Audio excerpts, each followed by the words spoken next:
pontual, né? Biólogo pontual é outro nível. Então, pessoal, boa noite. Vamos lá, vamos começar. Está carregando aqui. Vamos lá, se já tiver alguém nos assistindo, deixa um comentário aí para a gente saber que vocês estão... Está carregando. 2 visualizando.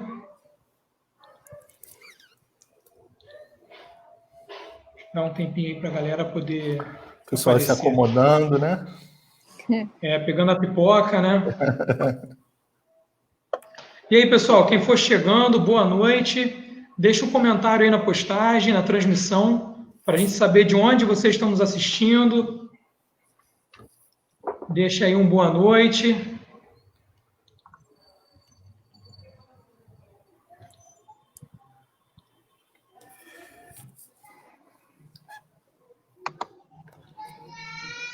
Só abrir aqui a versão ao vivo.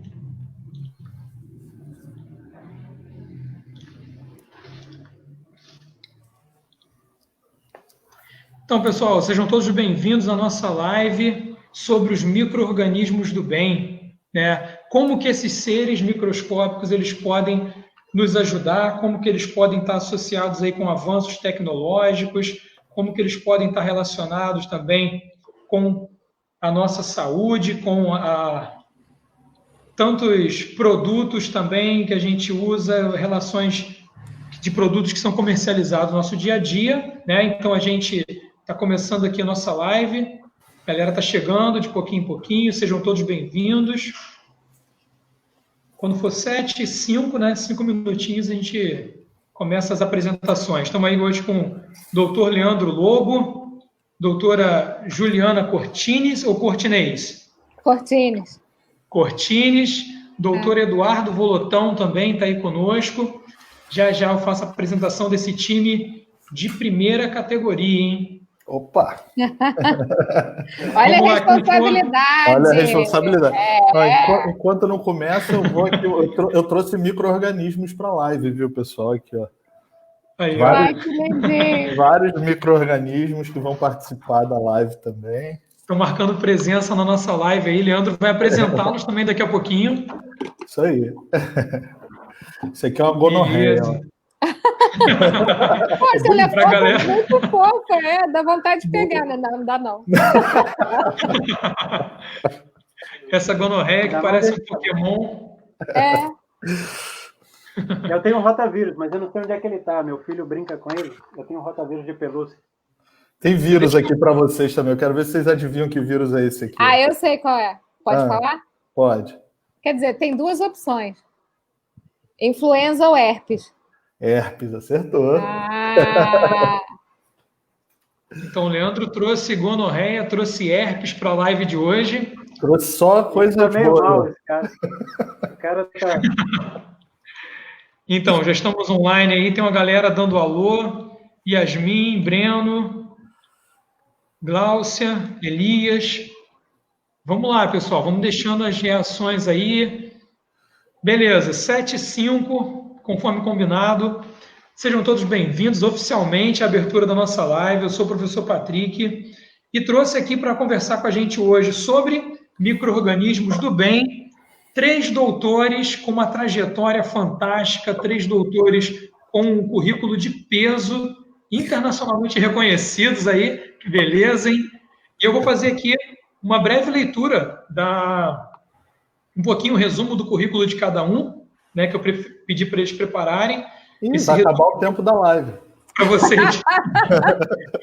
Para vocês conhecerem um pouquinho quem são nossos convidados de hoje, né? E aí, depois que eu fizer a fala aqui do currículo de vocês já podem dar um alô para a galera, dar um oi aí, e antes da gente partir para as perguntas. Ok, pessoal? Então, vamos começar aqui pelo Leandro, né? O professor doutor Leandro Lobo é formado em microbiologia e imunologia pela UFRJ, com doutorado pela Universidade de Helsinki, na Finlândia, e pós-doutorado nos Estados Unidos e Itália. Atualmente é professor no Instituto de Microbiologia, professor Paulo de Góes, da UFRJ, meu vizinho lá, na época eu estudei na Bioquímica, onde faz pesquisa na área de bacteriologia médica e microbiota humana. Tenta entender a relação entre as bactérias que vivem no nosso corpo e nossa saúde. Falar de ciência é uma de suas paixões. Ele produz os podcasts de ciência Microbiano e Serendip. Então, para quem usa Spotify aí, ó, já pode procurar Microbiano, Serendip também para seguir, hein? Faz vídeos de divulgação científica para o YouTube. Depois você pode falar um pouco mais dessas iniciativas. Falou, Leandro? Legal. Colabora no portal www.cienciaexplica.com.br, é editor científico da revista Ciência Hoje e já organizou festivais de divulgação científica no Brasil, como o Pint of Science, em bares espalhados pela cidade do Rio de Janeiro, e o Ciências 6h30, no Museu do Amanhã. Seja bem-vindo, Leandro, à nossa live. Patrick, muito obrigado. É um prazer estar aqui. Boa noite a todas e a todos. E estou muito animado de estar aqui para conversar com vocês e falar um pouquinho sobre microbiologia. Obrigado pelo convite. Ok, vamos lá agora a apresentação da nossa doutora Juliana Cortines. Juliana fez biomedicina na Unirio, concluiu no ano 2000, mestrado em 2002 e doutorado em 2006, do Instituto de Bioquímica Médica. Lá no Leopoldo de Meia, Juliana? Não foi lá, mas foi no instituto que agora chama Leopoldo de Mes, né? Eu fiz com o Gerson Lima, que hoje é o presidente da FAPERJ, né? Quer dizer, ele ainda é o professor, mas hoje ele está como presidente da FAPERJ. Muito legal. Juliana tem 3 pós-doutorados. O primeiro na University of Alabama, at Birmingham. Segundo, pela University of Connecticut. E trabalha com vírus desde 97. Pegou vários surtos virais aí, Juliana. Acompanhou muita coisa aí nessa trajetória, hein? Desde 2013, é professora no Departamento de Virologia do IMPG, onde estuda a biologia dos vírus gigantes e o uso de proteínas virais como nanocarregadores de drogas. Seu hobby é a prática de yoga e a divulgação científica. Seja bem-vinda, Juliana, à nossa live. Oi, Patrick. Oi, pessoal. Um prazer enorme estar aqui falando com o pessoal mais novo para a gente animar todo mundo para virar cientista depois disso. Depois disso vai todo mundo virar virologista, hein? Estou só esperando. Muito bom, muito bom. Seja bem-vinda. Obrigada, adorei o convite. Doutor Eduardo Volotão, formado em microbiologia e imunologia pelo Instituto de Microbiologia da Universidade Federal do Rio de Janeiro, aqui no Rio de Janeiro mesmo, né? Com mestrado e doutorado em ciências microbiológicas, também pela UFRJ. Trabalhou na pesquisa científica na área de microbiologia ambiental, desenvolvendo trabalhos e utilizando técnicas de isolamento e cultivo para estudar bactérias do solo produtoras de gás e bactérias bioluminescentes de ambientes marinhos. Também atuou com virologia humana e animal, biologia celular e molecular.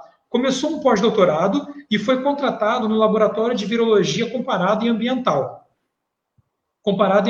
LVCA, e o Laboratório de Referência Regional da Organização Mundial da Saúde. Desde então, tem sido associado a pesquisas nas áreas clínicas e nas áreas clínica e ambiental, usando ferramentas moleculares e técnicas clássicas da microbiologia e virologia. Foi interlocutor de biossegurança e responsável pelo gerenciamento de resíduos químicos do laboratório. Atualmente, está licenciado da Fiocruz e trabalha como consultor em biossegurança na empresa BeSafety e é assessor no conselho diretor do Instituto de Investigações Biológicas Clemente Stable em Montevidéu, no Uruguai, coordenando projetos interinstitucionais sobre o tema Covid-19. Seja bem-vindo à nossa live, Eduardo. Eu que agradeço, é um prazer estar de volta no Brasil, né? Mesmo não estando no Brasil, e falando com vocês aí ao vivo da nossa experiência e, cara, super feliz de estar participando disso com vocês aí.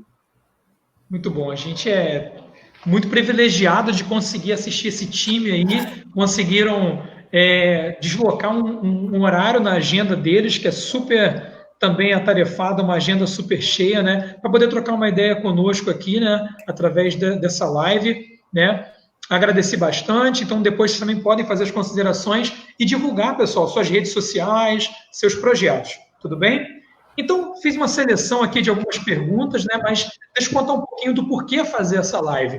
Recentemente, um grupo de estudantes, né, tem se interessado pelo tema. A gente desenvolve no Colégio Estadual São Nascente um projeto de clube de ciências em que uma das nossas linhas de atuação é a microbiologia dentro da escola. Então, se a galera do Clube de Ciências estiver aí presente, dá um alô, deixa um comentário aí para os nossos palestrantes conhecerem vocês, viu?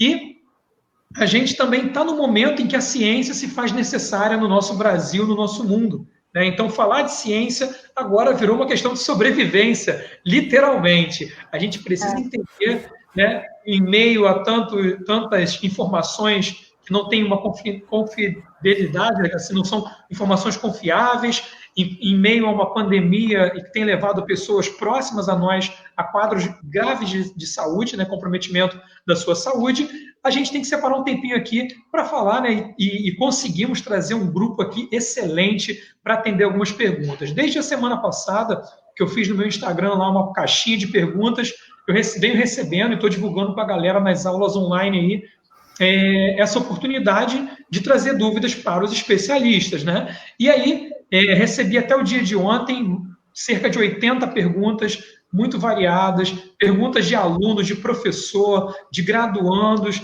e foi muito difícil o pessoal selecionar algumas para estar aqui introduzindo essa live. Então, à medida que a gente for comentando, se vocês tiverem mais alguma dúvida aí que queiram acrescentar, podem deixar no comentário aí, tá? Nos comentários aí do Facebook, tá? Eu abri aqui uma janelinha para estar acompanhando vocês também, ok? E selecionei aqui 20 perguntas bem variadas, perguntas que estão de acordo com o que vocês pediram, tá? Não vou citar o nome de quem fez as perguntas, porque assim o culpado vai aparecer na live também hoje, certo, pessoal? E agradeço muitíssimo a colaboração de todos os alunos e professores e gente que eu até não conhecia até então que enviaram as perguntas, certo? Então, vou começar aqui. A primeira pergunta é uma pergunta da Isis, que mandou logo assim que eu postei lá no Stories do Instagram. E a Isis pergunta o seguinte, pessoal. No caso de um vírus com distribuição mundial, como temos agora, quanto tempo leva para que uma vacina seja criada, testada e distribuída? Essa é a pergunta de $1 milhão. Né? Gente, o que eu acho que é o mais importante a gente pensar é o seguinte: não importa muito qual é o patógeno que a gente precisa de uma vacina, né, no que diz respeito ao desenvolvimento de uma vacina, porque o que importa são os testes pelo qual essa vacina tem que passar, porque o alvo a gente já conhece, a gente sabe que a gente precisa combater o vírus. Agora, como essa vacina vai ser feita é que é o mais difícil, porque cada vacina tem um tipo de resposta imunológica diferente. Às vezes, uma proteína do vírus gera mais resposta imune do que outras. Então, eu acho que isso é um processo que é bem único, assim, de cada uma das vacinas que a gente tem por aí. Agora, uma vantagem que é legal, entre aspas, óbvio, né? É que como a gente está no meio de uma epidemia, todo esse processo de otimização da vacina ele pode ser acelerado, né? Porque aí não precisa passar por tantas regulamentações. Mas e aí agora a gente tem uma previsão para ter uma vacina mais ou menos, o que dizem sempre é 18 meses, né? Então, teoricamente, em breve a gente vai ter alguma ideia. Já tem algumas vacinas em ensaio clínico. A última vez que eu vi, isso muda todo dia, tinham por volta de 130 vacinas em teste, né, na Organização Mundial da Saúde. Mas a ideia é que a galera tá correndo atrás, assim, para conseguir uma coisa mais breve possível. Assim, posso falar os pontos básicos em relação à produção de uma vacina? Você parte do conhecimento da doença, de como ela funciona. Dentro desse processo, se você tem a possibilidade de isolar e cultivar esse patógeno, isso te permite uma série de desdobramentos para a produção da vacina. E aí ela tem características de um patógeno inativado ou partes desse patógeno de uma maneira muito mais fácil. Então, se o vírus que a gente encontra pode ser produzido em escala de cultura de célula, em grande escala, isso te permite uma facilidade muito grande. E isso ganha tempo. Se você tem um patógeno que não te permite isso, não tem como isolar ele num ambiente laboratorial, você vai ter que partir para as partes moleculares, expressar proteínas, testar essas proteínas, que leva um tempo muito maior, tá? Isso antes de entrar na escala de testes, em animal, em humano, e aumentar a escala de humano. Então, falar de tempo é muito relativo. Por que agora a gente tem um tempo mais rápido em relação a uma provável vacina? Porque a gente já tem vírus parecidos, para que a gente já conhecia outros coronavírus, SARS-CoV-1, MERS, para os quais já se estava desenvolvendo vacinas e que se pode pegar uma carona nesse processo, que já andou um tempão, tá? Anos. Sim. SARS-CoV-1, 2002, 2003. E a MERS, 2008. Começou em 2012 e terminou. Então, esse processo já vem de muitos anos, o que permite ser mais rápido agora para esse patógeno específico. Mas começar isso do nada, até uma fase de uma vacina eventual, se nada der errado, tá? Leva por aí para mais de 10 anos. Então a gente consegue pular umas etapas, porque a gente já conhece a família viral, né? E tem um apelo também legal para isso, né? Existe uma abertura, uma brecha legal para que seja pulado. Já dominamos tecnologia. Isso é outro fator importante, porque além de descobrir a vacina, vem o quê? O escalonamento para a produção industrial mundial. Então tem que ser uma tecnologia amigável com as plantas de produção de vacinas que a gente já tem. Isso permite que a gente faça mais rápido. Se a gente tiver que desenvolver tecnologias novas, modelos novos, vai levar mais tempo. Tá? Contando que a gente encontre uma proteína, uma parte do vírus, ou do patógeno, que funcione para a imunologia dessa doença. Vira imunidade e dê resultados positivos. Pode chegar lá no final e isso não ser o suficiente para essa doença específica. Perfeito. E aí retorna uma escala de conseguir trabalhar isso. Eu só queria acrescentar que eu acho que a gente tem bons motivos para ser otimista, né, gente? Porque, assim como a Juliana falou, tem mais de 130 vacinas em desenvolvimento, algumas delas já estão em fases bem avançadas, né, como a da Oxford e a da Sinovac, que estão sendo testadas em fase 3. Já tem 13 vacinas em fase 2 e 3 aí, isso, bem adiantado para o processo. São 13. É isso aí. Sem contar as que essas 130 e poucas são as que estão registradas na OMS. Tem muitas outras que não estão nem registradas. Então tem muita...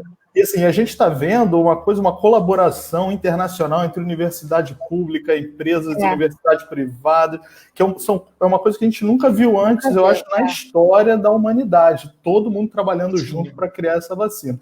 Então, eu acho que a gente tem bons motivos, em vários países. Então, a gente tem bons motivos para ser otimistas. Mas também não pode exagerar no otimismo, achar que mês que vem ou no fim do ano já vai ter vacina, porque assim, desenvolver a vacina é uma coisa e provar que ela funciona aí já é outro passo. Aí depois tem que produzir 7 bilhões de doses. Isso, se for necessário, só uma dose por pessoa, né? E aí distribuir isso pelo mundo todo. Então é um desafio, né? É um desafio, assim, as nações estão unidas para tentar passar esse desafio, mas vai ser difícil. Então, um tempo realista é o que a Juliana falou, coisa de metade do ano que vem, 18 meses. Eu imagino que, se tudo der certo, se essas vacinas que estão testadas, eu acho a da Sinovac, que é com vírus inativados, muito promissora. Se tudo der certo, final do ano que vem, acho que a gente vai ter campanha de vacinação aqui no Brasil. No início, eu acho que vai ser mais restrito assim, a profissionais de saúde, pessoas que trabalham com segurança pública, que precisam, que são prioritários. Alguns grupos, né? Grupos de risco. Não vai ser para todo mundo de início. Então... Beleza, show de bola, pessoal. Vamos então para a segunda pergunta. A segunda pergunta do Vicente, né? Na verdade, são duas perguntas em uma, né? Vicente perguntou o seguinte: existem estudos ou evidências que indiquem que as mudanças climáticas podem promover o surgimento de novos vírus ou bactérias? Se sim, vocês podem citar algum exemplo? Eita! Cara, é apavorante isso, é apavorante. É um indício que, por um lado, bom, mas também, por outro, não tão bom assim, a gente vai ter emprego para sempre, porque, cara, isso aí vai continuar acontecendo. O degelo polar, né? O degelo, o aquecimento global, e me enrolei, o aquecimento global está trazendo muitas surpresas desagradáveis para a gente, né? Então, tem carcaças de animais que estão sendo descongelados em terras que normalmente, lá na Rússia e tal, que teve, por exemplo, isolamento de vírus da varíola ativo, né? Que ainda está infeccioso. Então, se a gente tiver uma outra epidemia de varíola, ninguém mais é vacinado, né? Tudo bem que não seria tão complicado quanto está sendo agora, porque a gente já tem uma vacina eficaz, mas, de qualquer forma, é assustador, né? Fora os desmatamentos da Amazônia, a gente não sabe o que tem ali. Vale lembrar que, por exemplo, o corona mesmo é uma zoonose. O que é isso? É um vírus que é proveniente de um animal, né? E que aí cruzou a barreira e infectou os humanos. Então, a gente tem o HIV, é um exemplo, que veio do consumo de carne de macacos, e aí passou a infectar humanos. Todos esses que são transmitidos por vetores, né, dos mosquitos que saíram das florestas, enfim. O panorama que pode ser bastante complicado se a gente continuar degradando a natureza. Essa pergunta me lembra uma história que eu ouvi do professor Alexandre Rosado, que é um professor lá do Instituto de Microbiologia, que trabalha com micro-organismos da Antártida. E ele estava contando que o aquecimento global está provocando derretimento, né, das calotas polares e do gelo da Antártida, e isso pode estar liberando no ambiente vírus que estavam lá congelados há milhares, sei lá, milhões de anos. Então não são micro-organismos novos, ela perguntou sobre micro-organismos novos, mas são micro-organismos novos para a gente, porque eles de repente não existem mais atualmente, só existem esses que estão lá congelados há muito tempo e que agora estão voltando para o ambiente, né? E que a população atual, nossa e dos animais, né, que habitam o planeta, nunca viram esse vírus antes. Então existe esse risco, tá? Eu acho isso. Nesse caso, desconhecidos, como o Leandro falou, né? Não são vírus novos, eles são desconhecidos para a gente. Isso aí. A gente, seres humanos, está na evolução em 2 milhões de anos, mais ou menos. A maioria desses vírus já estão há mais de 100 milhões de anos evoluindo. Desde que existe célula e outros organismos, existem vírus. Então, nós somos novos, eles não. Então, nós somos bem recentes, né? Nesse ponto existe sim um vírus novo entre aspas, né, que foi isolado, e aí vou puxar a sardinha para a minha pesquisa, um vírus gigante, novo, que a gente não conhecia, foi isolado numa região congelada, né? É um vírus de 30 mil anos, porque a gente pode determinar a idade, né, das camadas congeladas. Então, estava numa camada relativa a 30 mil anos atrás, e o vírus ainda foi replicado em laboratório. Então, assim, é totalmente possível que isso aconteça, né? Então, essa epidemia que a gente está vivendo, para quem tem um pouco de experiência na área, é novidade porque ninguém queria, né? Mas não é assim uma coisa que não era esperada, sabe? Falando de outros micro-organismos que a gente tem a ver com, que conseguem medir essa coisa do impacto ambiental, né, da mudança climática, um trabalho mais antigo que relacionou exatamente a mudança climática, o surgimento do El Niño, que eu acho que a maioria conhece, né, que é um fenômeno climático que todo mundo conhece, sabe que tem a ver com o aquecimento das águas do Pacífico em relação à migração da água quente, né? E a mudança de temperatura, né? Na Índia, já tem um processo relacionado à malária, o quanto isso aumenta em relação a essa mudança, que é um fenômeno climático que não se regula, né? Ele aparece invariavelmente entre 2 e 7 anos, aí, a cada ano de estação, e isso aumenta e muito, né? E fenômenos mais recentes relacionados ao aquecimento global e às temperaturas dos oceanos tem a ver com as cianobactérias, né? E tem produção de toxinas, estão presentes em águas aqui no Uruguai. Esse ano chegou a praias onde nunca antes havia chegado, e numa concentração muito alta, que não permitia banho de praia normal para as pessoas. Então, isso mostra diretamente o impacto que as mudanças climáticas, né, ademais da retirada das florestas, entrada em contato com novos micro-organismos, a gente tem os micro-organismos atuais mostrando uma relação direta com esses câmbios que acontecem. Então, tem Sim, dois fatores aí.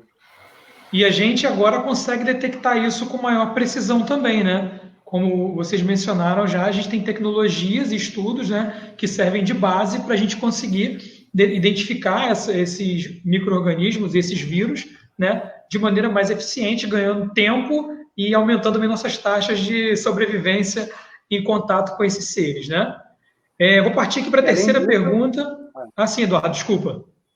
Pode continuar. Não, é isso mesmo. Era só para concluir que tem esses estudos que são relacionados à parte de epidemiologia, à parte de modelagem matemática, e os seres humanos têm um impacto enorme nisso.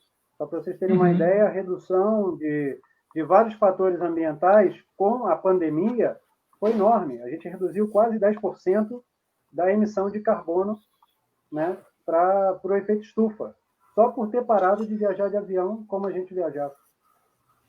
Sim. Então, ver como a nossa influência é enorme nessa condição climática do planeta.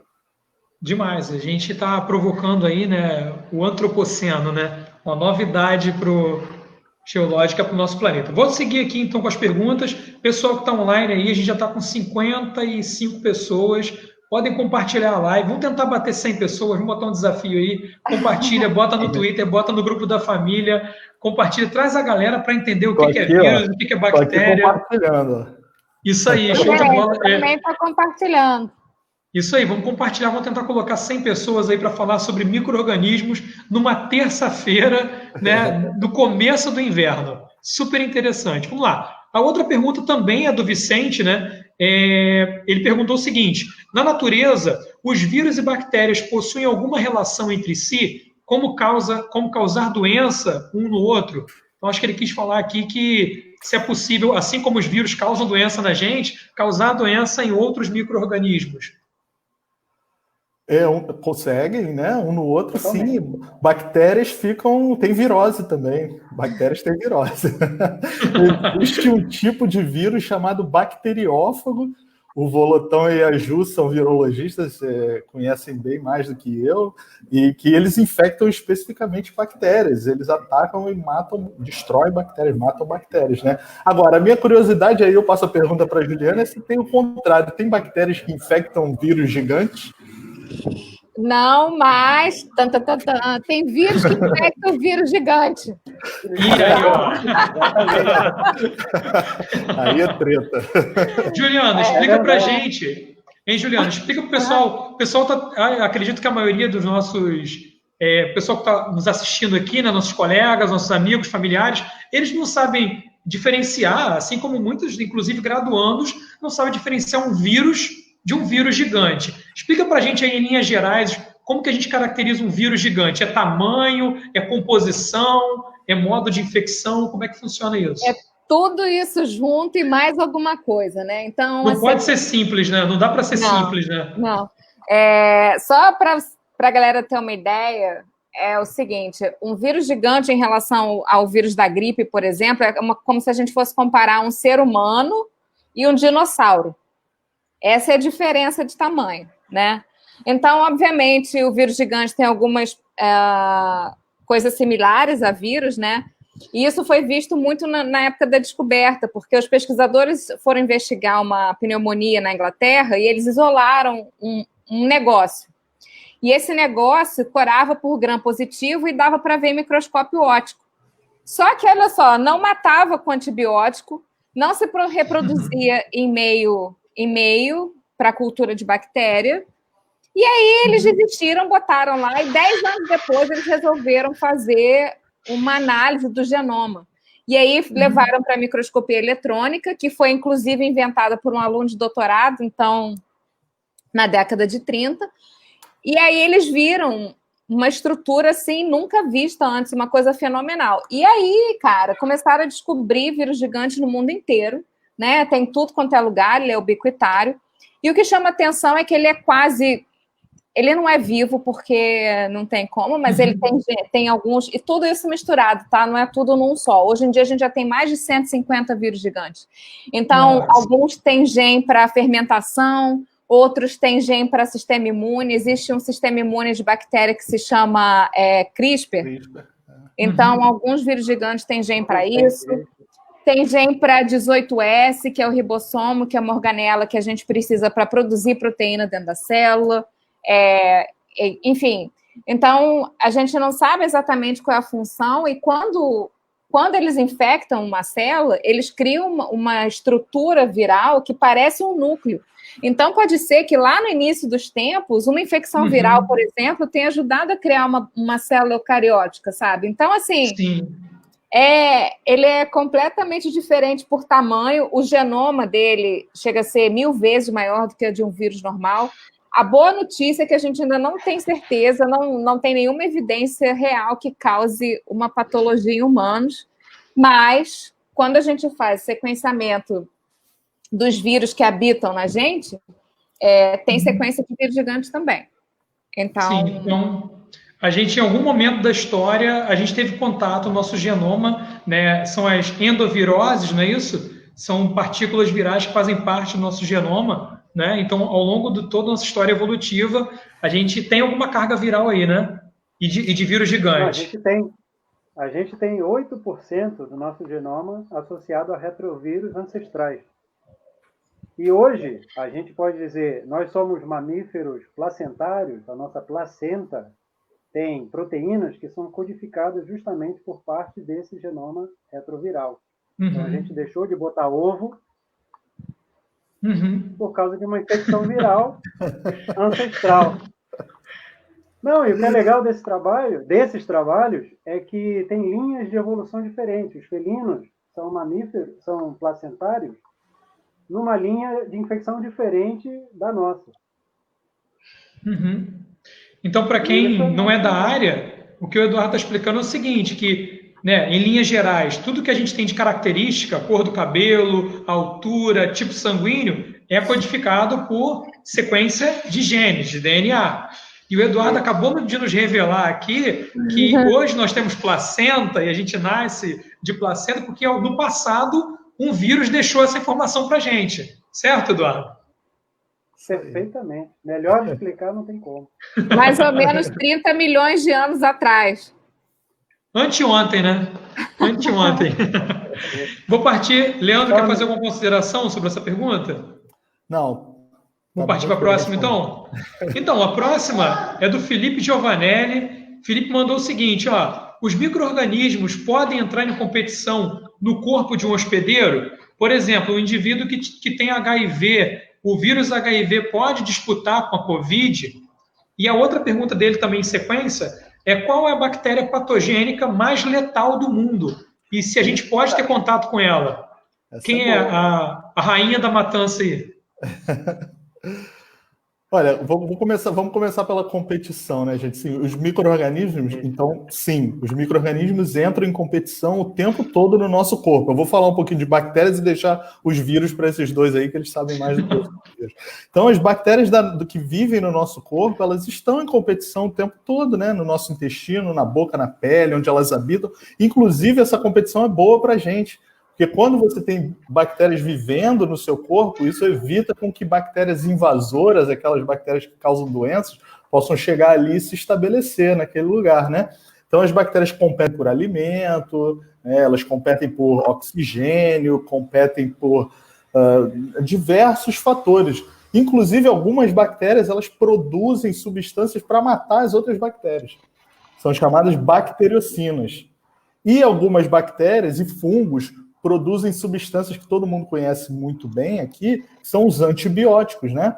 Os antibióticos, eles foram isolados a partir de fungos e bactérias que estão aí na natureza. O primeiro antibiótico, que foi a penicilina, foi isolado de um fungo. Então, existem bactérias no nosso corpo produzindo essas bacteriocinas, pode ser que existam fungos também produzindo substâncias antibióticas é uma forma de passar na frente nessa competição aí, tá? Show de bola. Dentro dessa mescla entre bactérias e vírus, né? O Leandro já falou dos bacteriófagos, tem bactérias que usam profagos que já tem para justamente produzir vírus contra outras bactérias que estão se instalando. Então, além de bacteriocinas, eles conseguem fazer bacteriófagos dirigidos para bactérias invasoras, ou aquelas que elas estão competindo, né? Isso ajuda uma estratégia de guerra. é uma estratégia de guerra e cada um usa as armas que tem. Né?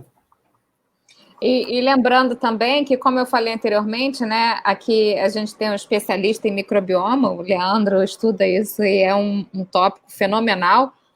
E junto do microbioma vem uma outra parte que é o viroma, que é exatamente o estudo dos vírus que também compõem o nosso corpo, né? Então, os vírus, na verdade, eles têm alguns outros papéis, como o Volutão já deu um exemplo. O outro também é o controle populacional, né, de forma indireta. Então, a gente precisa viver sempre num equilíbrio, né? Obviamente, você vai ter células sendo mortas, né, células bacterianas e tal, só que você não pode ter tanta morte assim, do ponto que você vai ter uma espécie depletada do seu organismo, né? E, além disso tudo, durante esse processo de infecção, existe sempre o que a gente já mencionou antes, a troca de genes, né? Então, os vírus ajudam, né, nessas trocas entre adição de gene, adição de função. Então, os vírus não são de todo ruim, assim como as bactérias. Então, tudo que a gente tem na nossa biosfera tem um papel na natureza que não é só ruim ou só bom, ou, enfim, tudo tem um motivo para existir nesse equilíbrio que a gente vive. Show de bola. Só respondendo o Vicente, em relação ao HIV, a gente tem uma relação diferente, né? O HIV prejudica o sistema imunológico e permite que vários outros patógenos tenham uma influência muito negativa sobre o organismo. Então, ele consegue eliminar, né, as nossas defesas e nos expõe a várias outras infecções, né, que não seriam adequado, não é interessante para nenhum organismo, de uma forma geral. O que a gente sempre quer é o equilíbrio, né? Seja um vírus, uma bactéria ou um protozoário, a busca do equilíbrio do hospedeiro vai permitir com que você esteja mais tempo na natureza. Isso aí, show de bola. Perfeito, perfeito, Eduardo. E tem a pergunta da bactéria mais letal, que essa é muito boa. Depois a gente pode estender também qual o vírus mais letal. O vírus mais letal eu acho que é mais fácil. Não tem o vírus, tem dois. São dois? Peraí. Um é mais letal. Um é mais letal e o outro eu também não queria pegar nem que fosse, sei lá, nenhum dos dois. Eu me matava antes. Os 10 primeiros eu não queria pegar nenhum. Ah, não, gente. Fala você primeiro. Vamos manter o suspense dos vírus. Vai lá, Leandro. Fala das bactérias. Bom. De bactéria é engraçado, é mais difícil, né, gente? Eu acho difícil nomear qual é a bactéria mais letal e muda muito ao longo da história da humanidade, já mudou muito. Então já houve épocas em que a Yersinia pestis, que causava a peste negra, a peste bubônica, ela é muito famosa e matou muita gente durante grandes pandemias mundiais. Mas hoje em dia é diferente. Hoje em dia as bactérias que matam mais, que são mais letais, são aquelas que são super resistentes a antibióticos, que nós não temos como tratar. Então a Organização Mundial da Saúde tem uma lista com 12 bactérias que são consideradas aquela lista de alerta, lista negra das bactérias, que são resistentes a antibióticos. E aí tem Klebsiella pneumoniae, Cinetobacter, Pseudomonas aeruginosa, tá? Enterobactérias. Então, até a tuberculose, o Mycobacterium tuberculose é outro micro-organismo, outra bactéria que também é muito letal, mata muita gente anualmente. Apesar de ser uma doença crônica que leva tempo, ela é muito difícil de tratar. Então, é difícil escolher. A tuberculose mata hoje 4.500 pessoas por dia. Olha aí. Nossa. Então, colocando assim números de mortes por dia, talvez a tuberculose seja a mais letal do mundo hoje em dia. Mas colocando lado a lado, aquela assim que você vai pegar, que vai matar mais rápido, eu diria que talvez eu fico ali entre a Yersinia pestis, da peste bubônica, e a meningococcus. Meningite bacteriana também é uma doença gravíssima. Meningite bacteriana. O meningococcus também está ali no páreo, tá? O que às vezes as pessoas confundem é letalidade com mortalidade, né? A capacidade dele de matar o organismo. E aí tem alguns que têm um nível muito alto. E outros a mortalidade acaba sendo alta por vários outros fatores. Ela pode ser muito letal e a gente evitar a morte. Tá? Se tem uma vacina, ela continua sendo muito letal, mas se você não fizer nada, se você aplicar a vacina ou o tratamento correto, você começa a ter as taxas de mortalidade diminuindo em relação a esse tipo de atenção. Tá? Então, as pessoas têm que se preocupar com os termos também, que isso vai fazer uma influência nesse tipo de pergunta, né? Sim, isso aí. E aí, dos vírus, para mim, top 1, para mim, é o vírus da raiva. Né? Eu ia falar Porque parece que a gente já resolveu o problema, né? Sim. Mas não tem volta atrás. Quem pegar a raiva, a partir de um estágio sintomático, não tem volta atrás. Tem 2 casos no mundo, desde sempre, que é considerado como cura, mas foram tratamentos completamente que não se conseguiu reproduzir e, obviamente, sequelas muito graves ficaram. Então, em todos os casos de raiva sintomáticos, somente 2 pacientes em toda a história mundial foram registrados. Nossa. Então, é considerado 100% letal a partir dos sintomas. Temos vacinas, mas olha só, não eficientes. Se você tomar vacina, você está seguro. Exatamente. Fernando aqui, ó. Mas o ebola tem requintes de crueldade. Várias delas têm. O ebola, algumas variantes, né? A gente tem aí variantes que realmente são piores, se isso é possível dizer, realmente são piores, são letais a ponto de chegar a 90% de morte, né?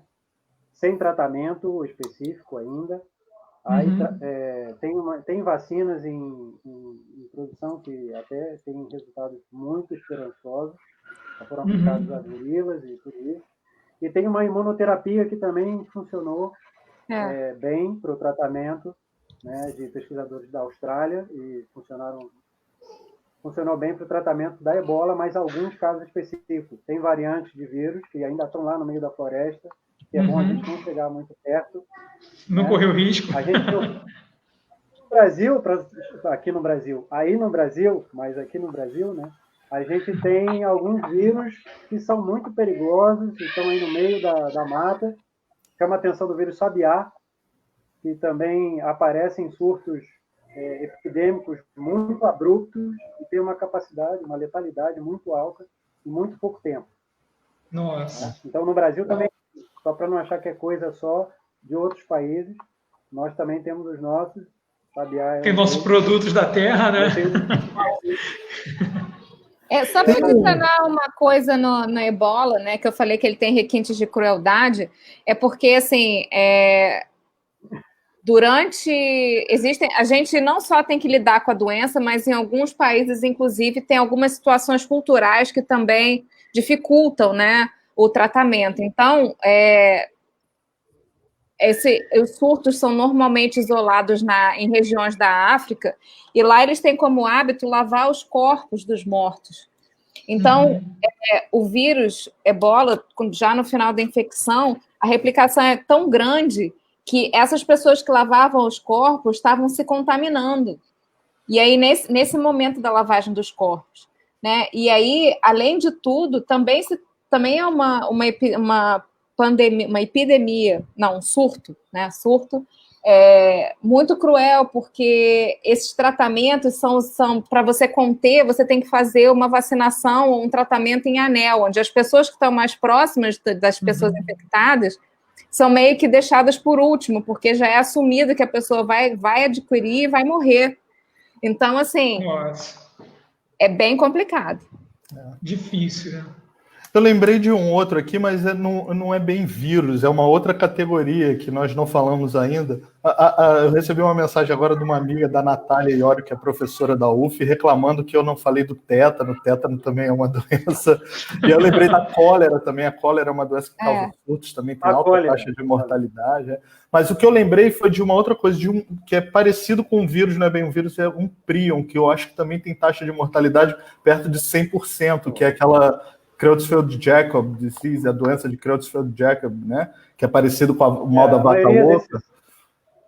A maioria desses prions, você não tem volta atrás também. Então, também é 100% de letalidade, pois é.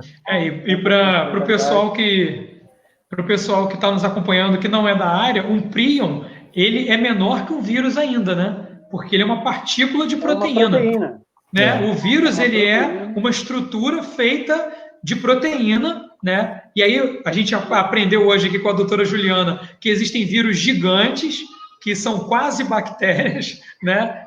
Pegam coloração de bactéria, quando você cora aparece como bactéria, mas o prion é ainda menor. Então tem gente que passa pela escola, e sem saber o que é um prion, sem nunca ter ouvido falar. Então, se vocês acham, pessoal, comentário aqui, Roseni, a amiga comentou, gente, muito interessante, estou encantada e assustada, né? Então, assim, se vocês acham que os vírus eram o pior que a natureza podia trazer nessa realidade, ainda tem os prions, né?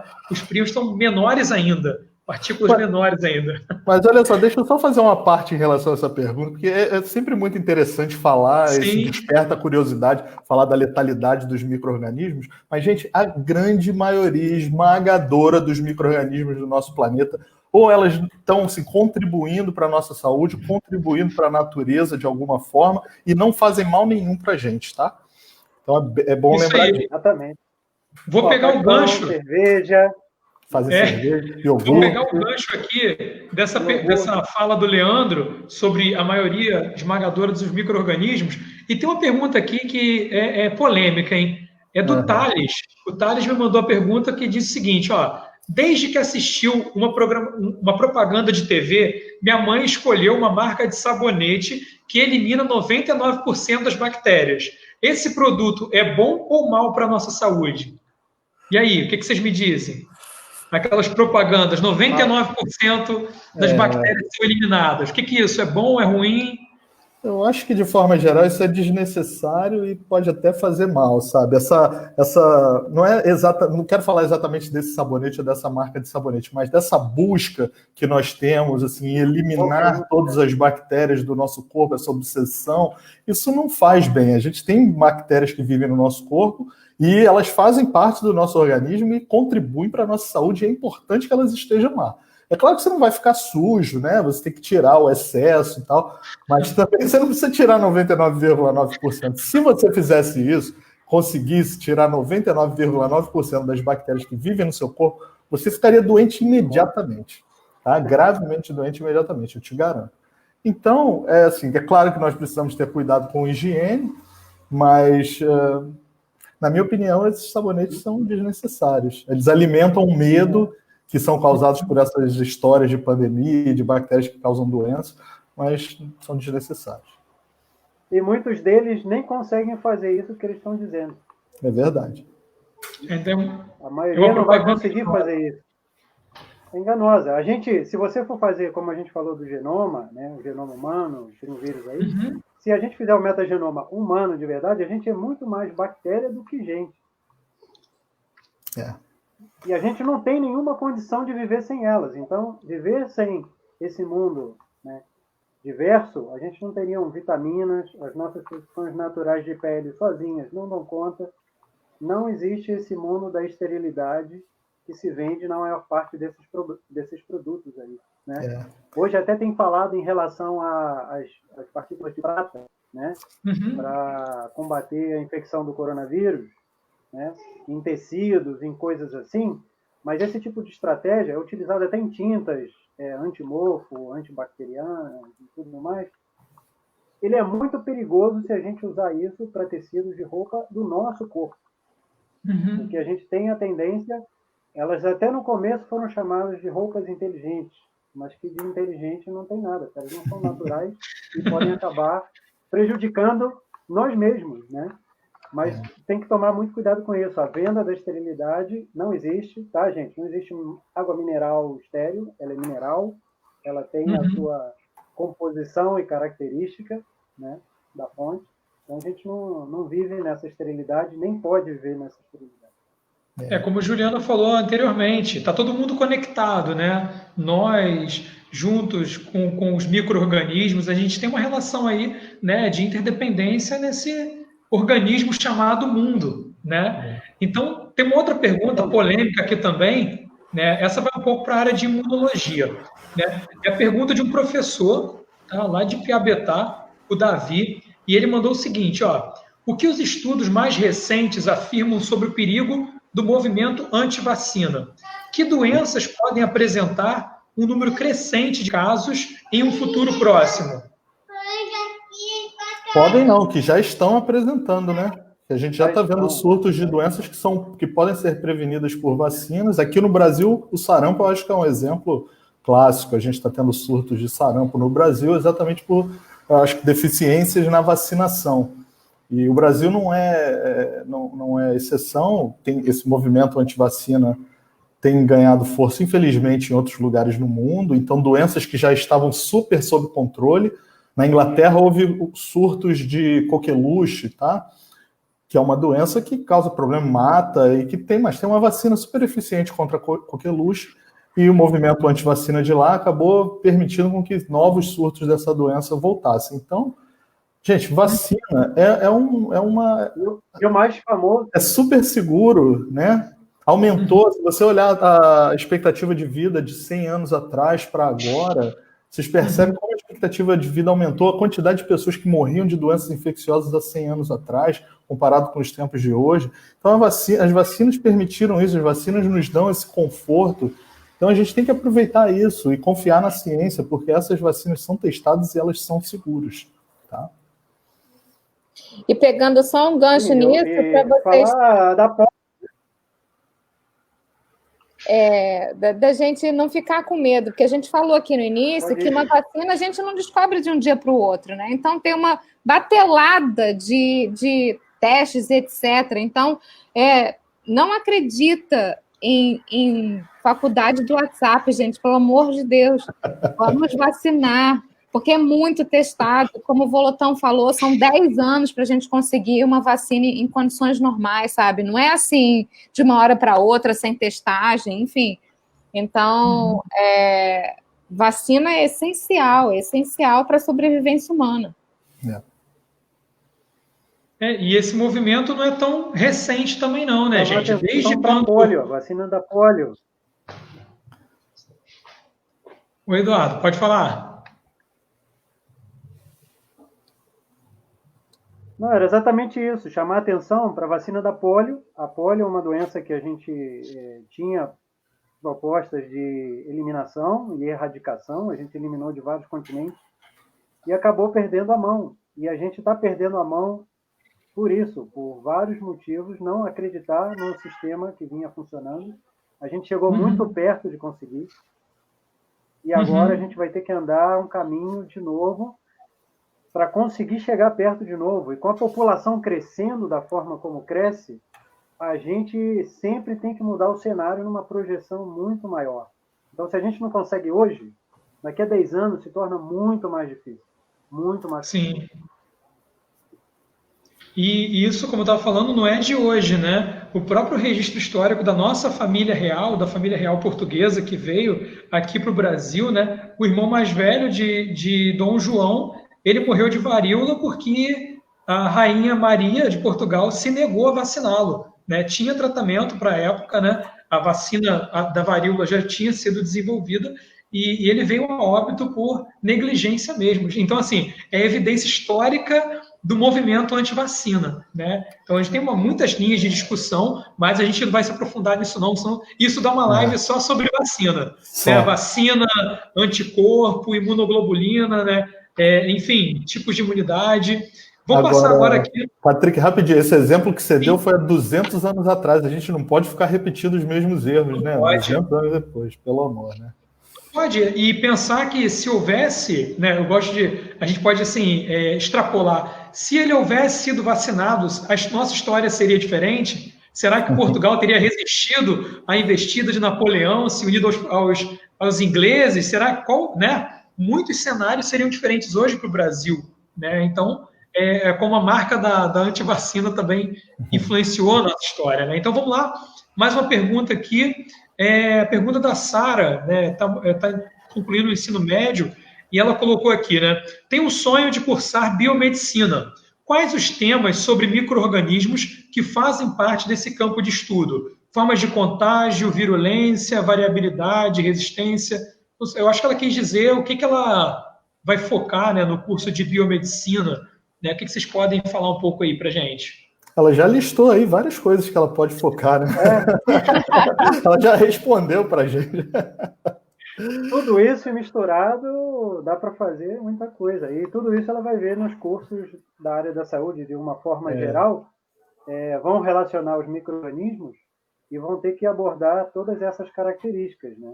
A dificuldade está em trabalhar tantas coisas por um tempo tão curto, né?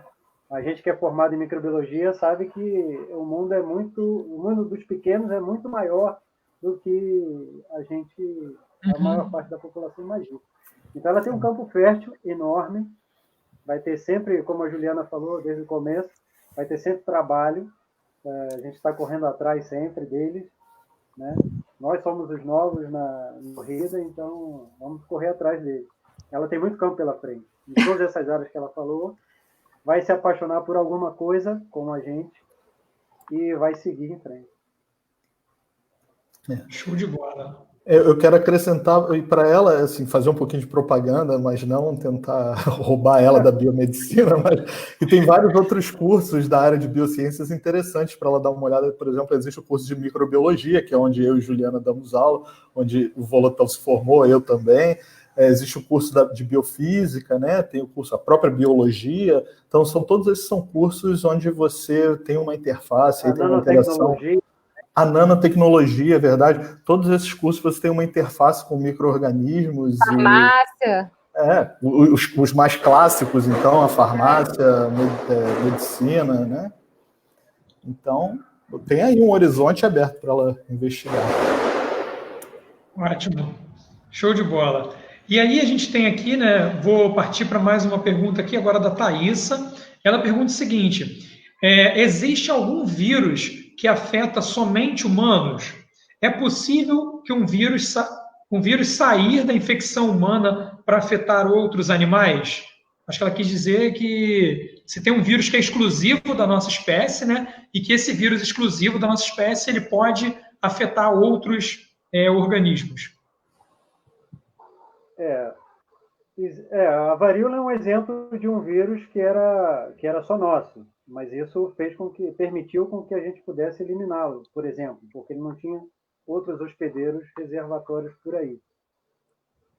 Vírus que sejam exclusivamente nossos e que passem para os animais é difícil, porque a maior parte disso é como se fosse uma antropozoonose, é uma troca de figurinhas aí. Ele pode ter um impacto maior na gente e um impacto menor em outros animais, mas está difundido aí. A Covid mesmo, né, o SARS-CoV-2, no começo se investigou a possibilidade de estar nos pets, né, em cães e gatos, e eles estão presentes, mas não estão causando doença nesses animais, até agora é o que a gente sabe. Os rotavírus em humanos, eles conseguem passar para os animais, assim como os animais passam para a gente, né? O vírus da raiva também, né? O vírus da raiva, ele também, mas ele sai de um lado para o outro também. Né? É difícil. E assim, complementando, batendo uma bola com você, Volotão, gente, pior que eu esqueci que eu ia falar, meu Deus, que maluca. Esqueci. É mais comum, eu acho que é mais comum, mais estudado o contrário, né? Quando o vírus salta de outras espécies para a gente, aqueles chamados spillovers, né? Que é o termo em inglês.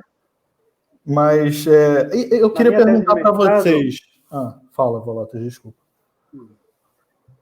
Não, eu trabalhei com rotavírus animal. Eu buscava rotavírus em tudo que é espécie de animal. Então eu estudei, foram 2.766 cães, né? Desses eu encontrei 3 rotavírus. O que a gente encontra toda semana em várias crianças, eu encontrei 3 em 2.766 animais. E 2 desses eram rotavírus humanos, não dos cães. Então eles serviram aí de... Não é um vírus que para eles é comum. Agora tem outros coronavírus, nada.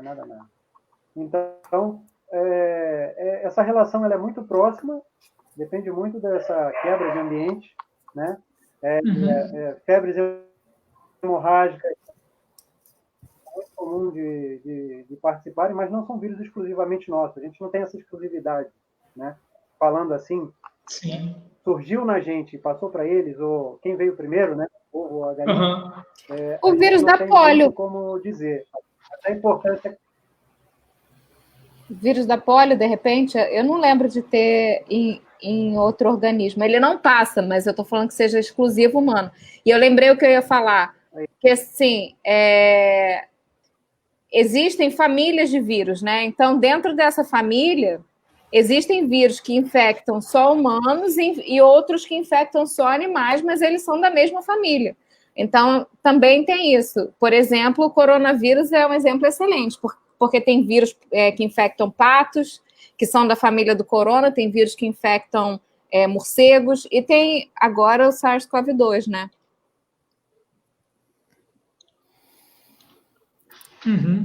Bacana, perfeito. Agora eu vou fazer uma pergunta descontraída para vocês. A gente já comentou sobre essa pergunta aqui antes de entrar ao vivo. É a pergunta do Vinícius. Vinícius perguntou o seguinte: é comum dar nomes de personalidades para micro-organismos? E aí, é comum ter uma bactéria, um fungo com o nome de um cantor famoso?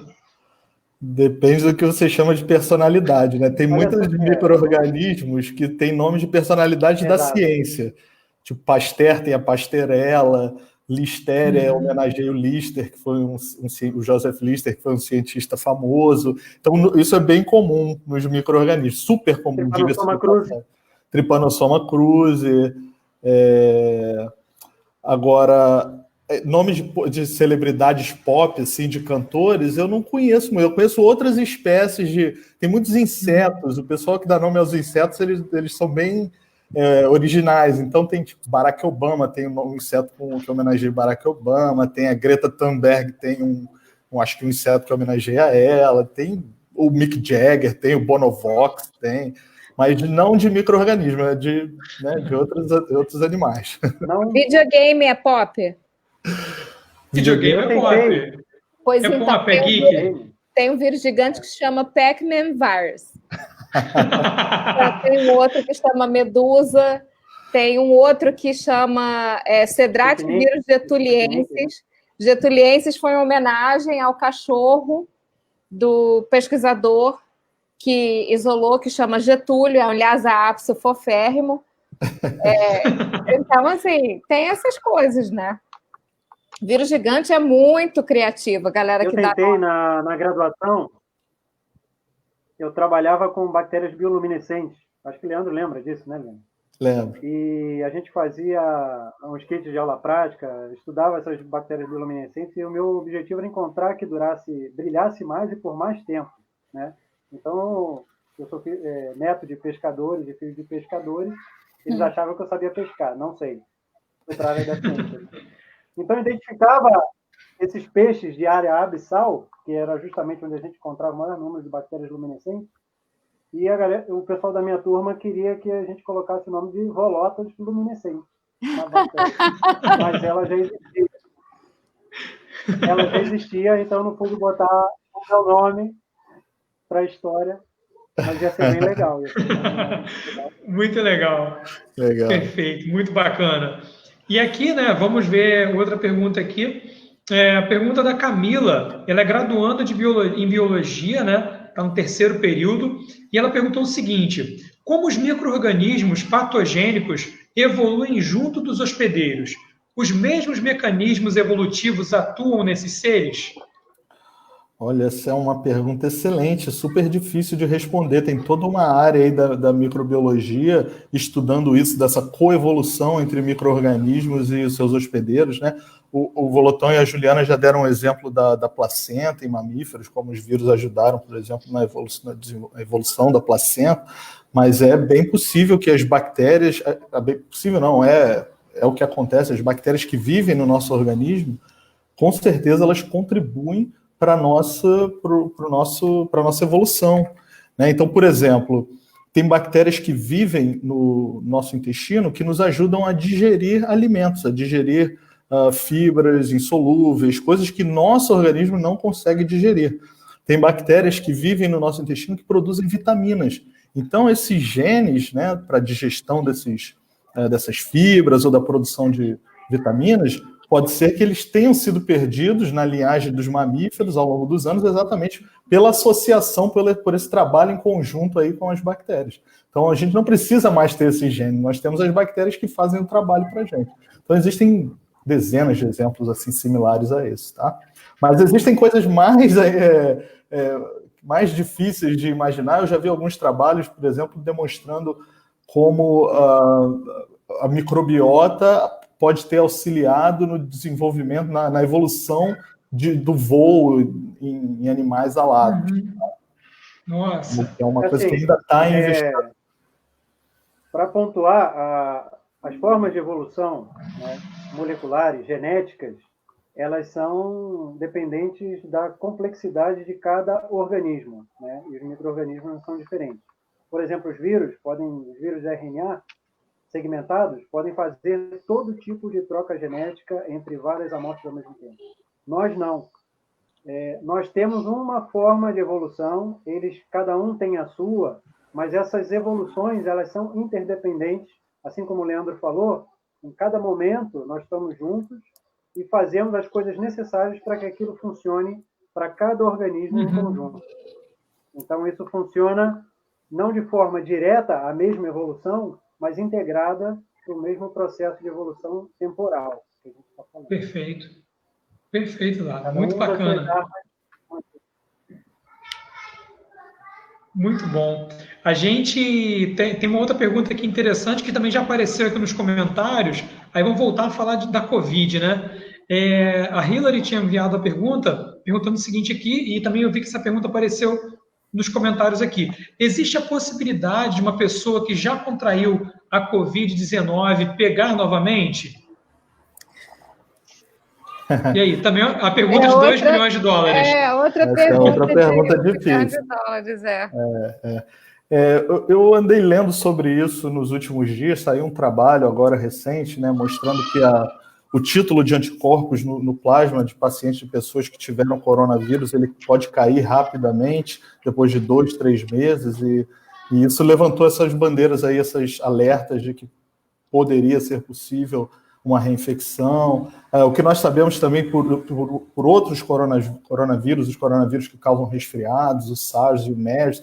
Então, tem alguns indicativos de que é possível a reinfecção, mas não tem nada documentado ainda, não tem nenhum caso de reinfecção por Covid-19 documentado, e para ter certeza a gente vai ter que esperar, vai ter que acompanhar aí os pacientes que se recuperaram ainda por algum tempo, né?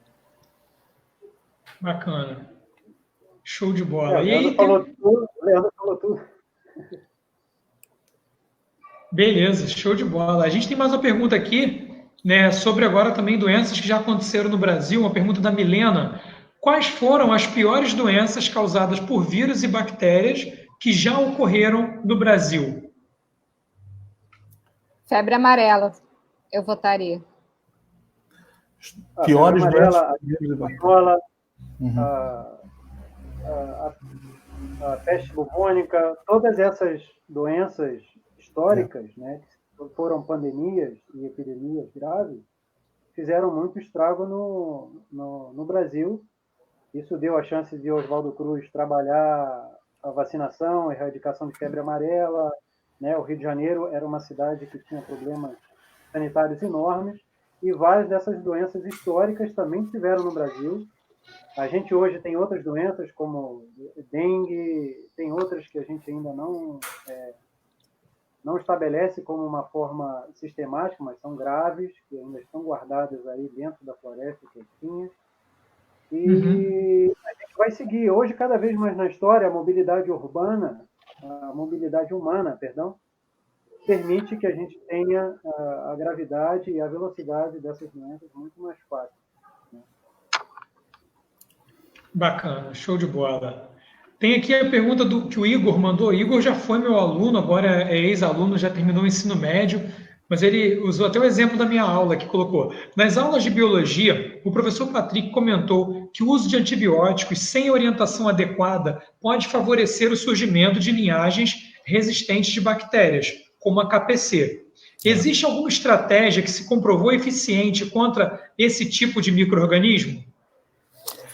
Essa é uma boa pergunta. Essa KPC que ele menciona é a Klebsiella pneumoniae resistente a carbapenimases, né? E realmente ele tem razão. O uso indiscriminado de antibióticos, tanto na prática médica, mas também tem muito antibiótico sendo usado na criação de animais, tá?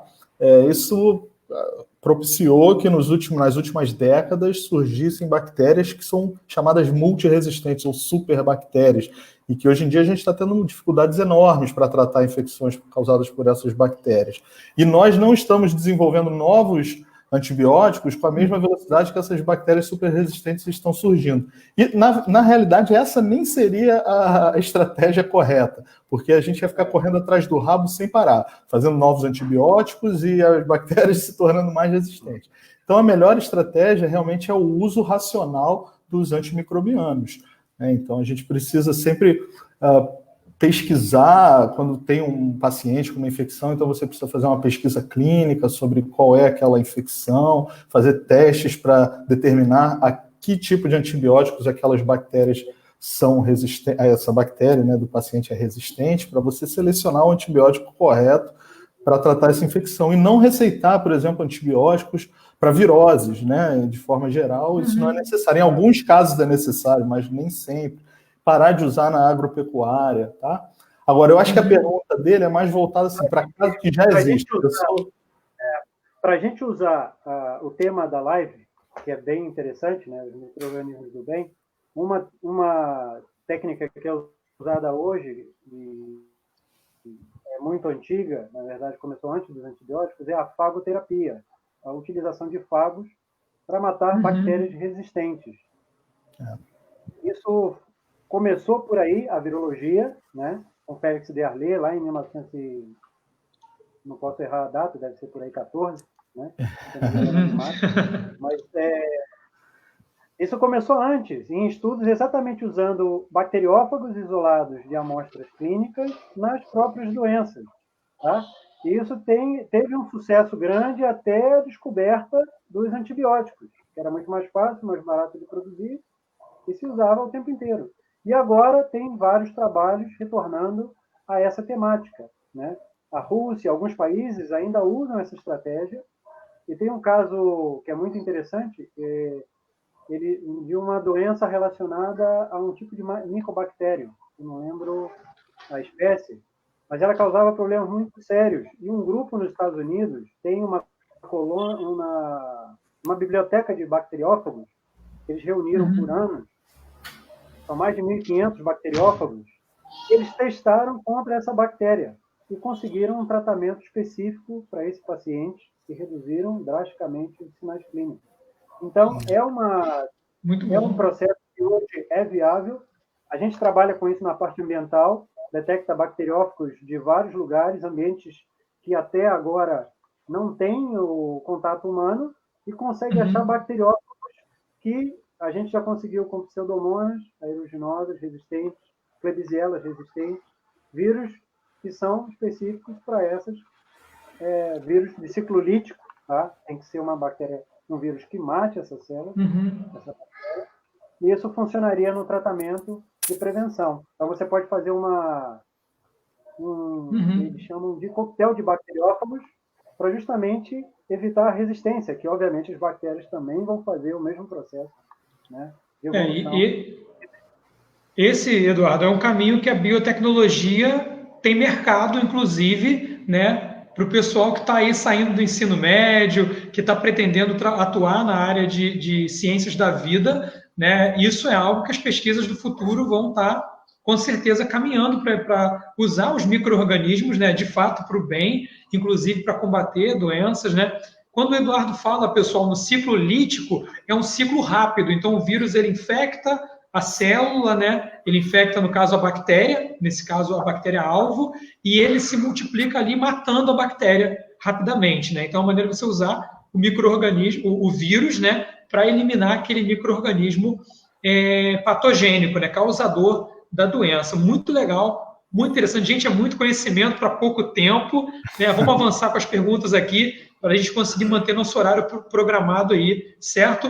Vamos falar de fungo agora, né? Chegou uma pergunta legal aqui da Daiane, né? Que ela pergunta o seguinte, né? Conheço muitos fungos que servem para a humanidade, tanto como alimento e também produção de bebidas.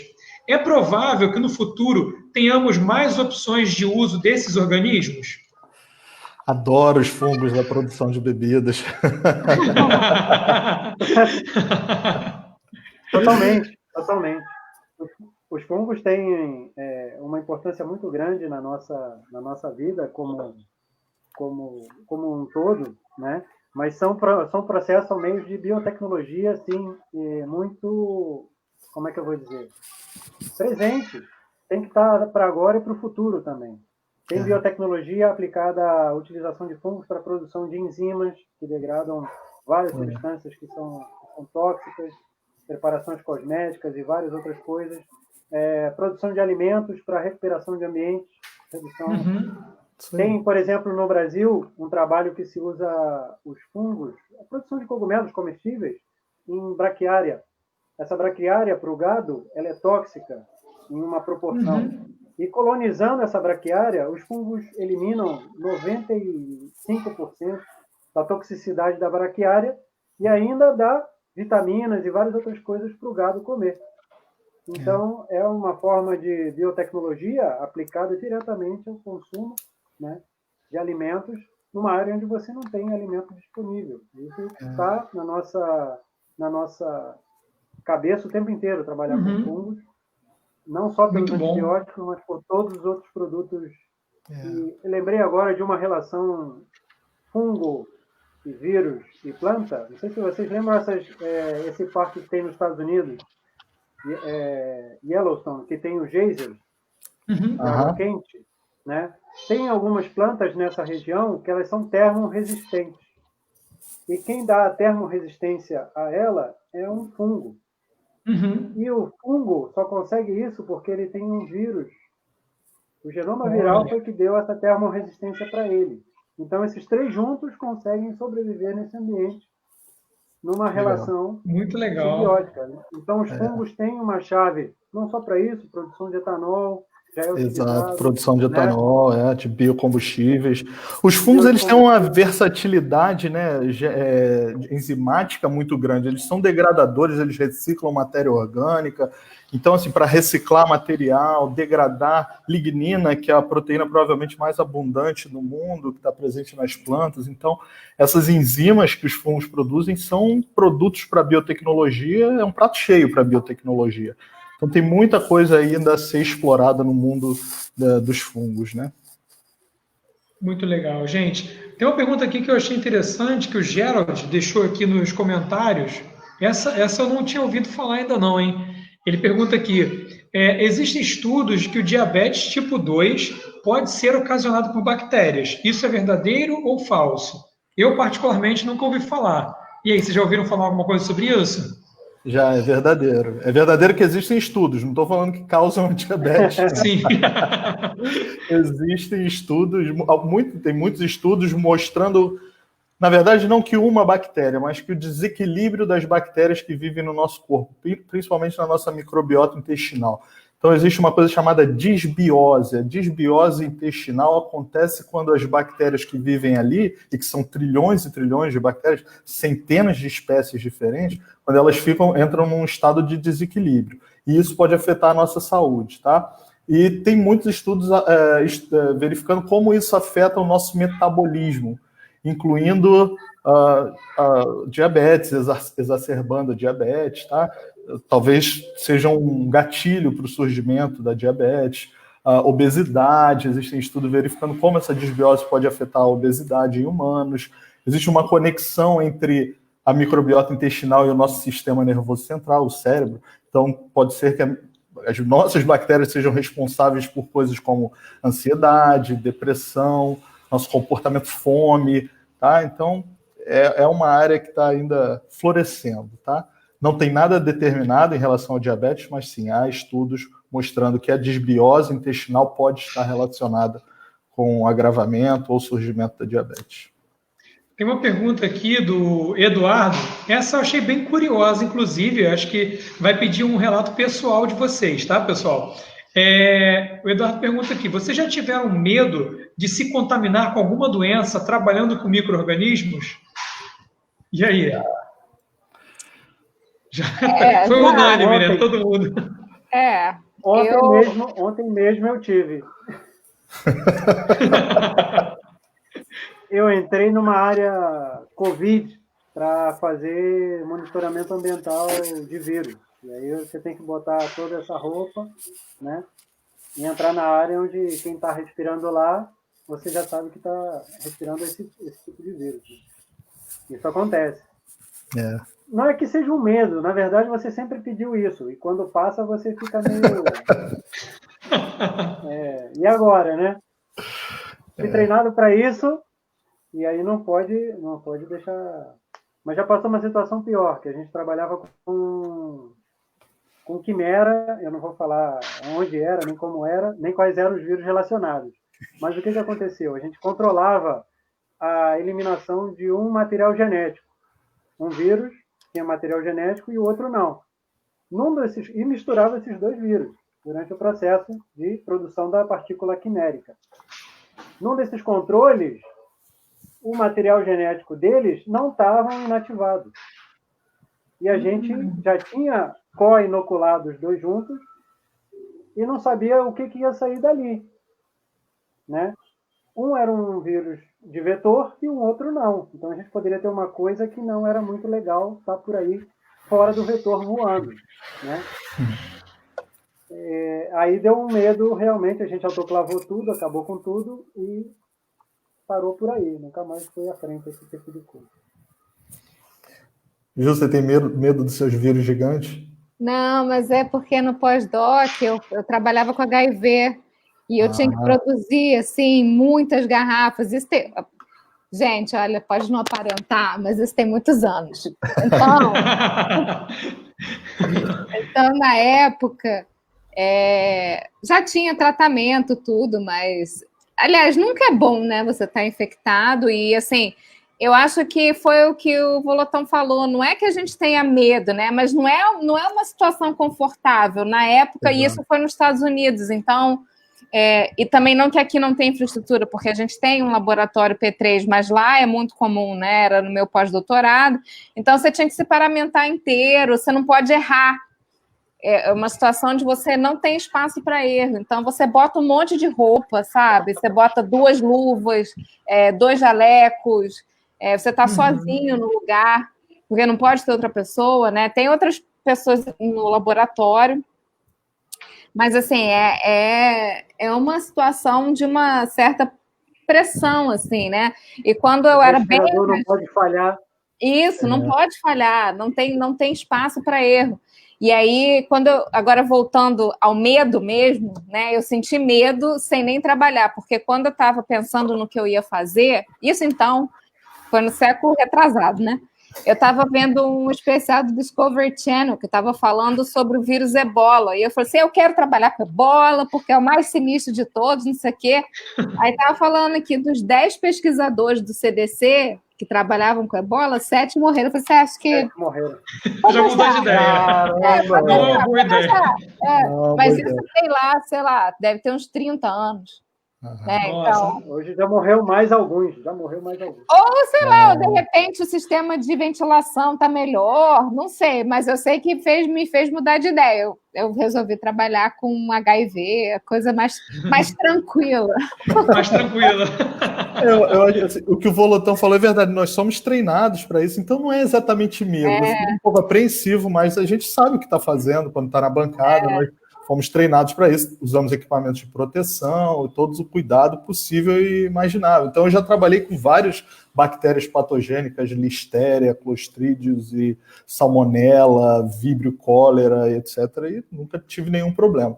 Mas no meu doutorado, eu trabalhei com peste bubônica, eu trabalhei com Yersinia pestis, a bactéria que causa peste negra. Aí isso causava um certo, assim, um calafrio quando eu estava ali pipetando ela mesmo com 2 luvas e jaleco e EPI dentro do fluxo, e era uma cepa atenuada, que ela não era muito boa em causar doença, ela era geneticamente modificada para não causar doença grave em humanos, mas ainda assim me dava um nervoso. Tem até uma história, uma vez, durante o doutorado, eu quebrei o dedão dessa mão, né? E assim, eu caí, machuquei, eu não sabia ainda que estava quebrado, e eu fui para o laboratório. Só que aí, quando eu cheguei no laboratório, o dedo começou a inchar, essa parte aqui da mão começou a inchar, ficou uma bola gigante de tênis aqui. O meu orientador, quando ele entrou no laboratório, ele olhou para minha mão daquele tamanho e falou: você se inoculou com peste, né? Você se inoculou com peste bubônica. Ele achou que eu tinha infectado sem querer na minha mão. Aí eu fui para o hospital e felizmente tinha só quebrado o dedo. Felizmente tinha quebrado, né? Uma vez eu tive que trabalhar com... era um vírus influenza do estoque de um professor, também não posso falar o nome, mas não estava nada errado. Eu só não vou falar o nome das pessoas porque as pessoas não autorizaram seus nomes. Mas ele tinha uma coleção de vírus fantástica, de influenzas do tipo A, de 1975, de 1968, todos de epidemias muito complicadas, né?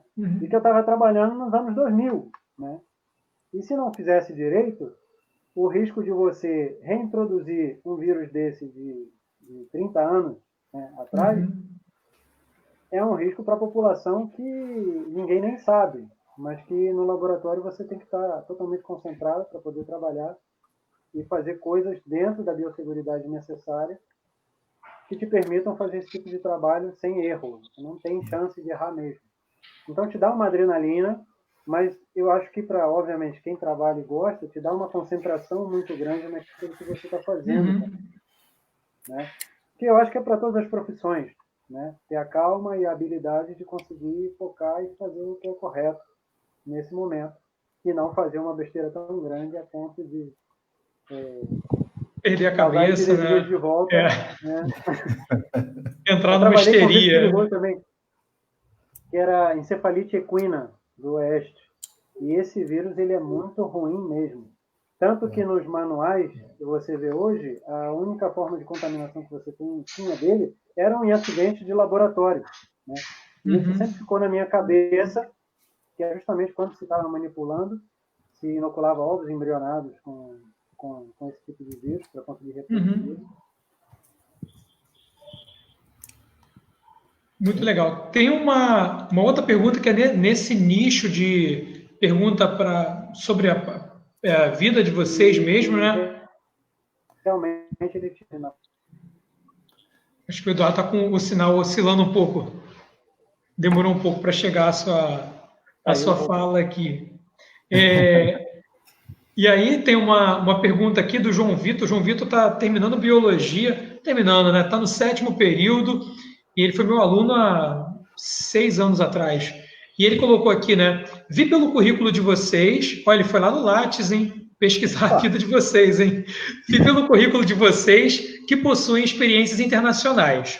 Comparando o Brasil com outras nações, que carências nosso país possui para pesquisas no campo da microbiologia?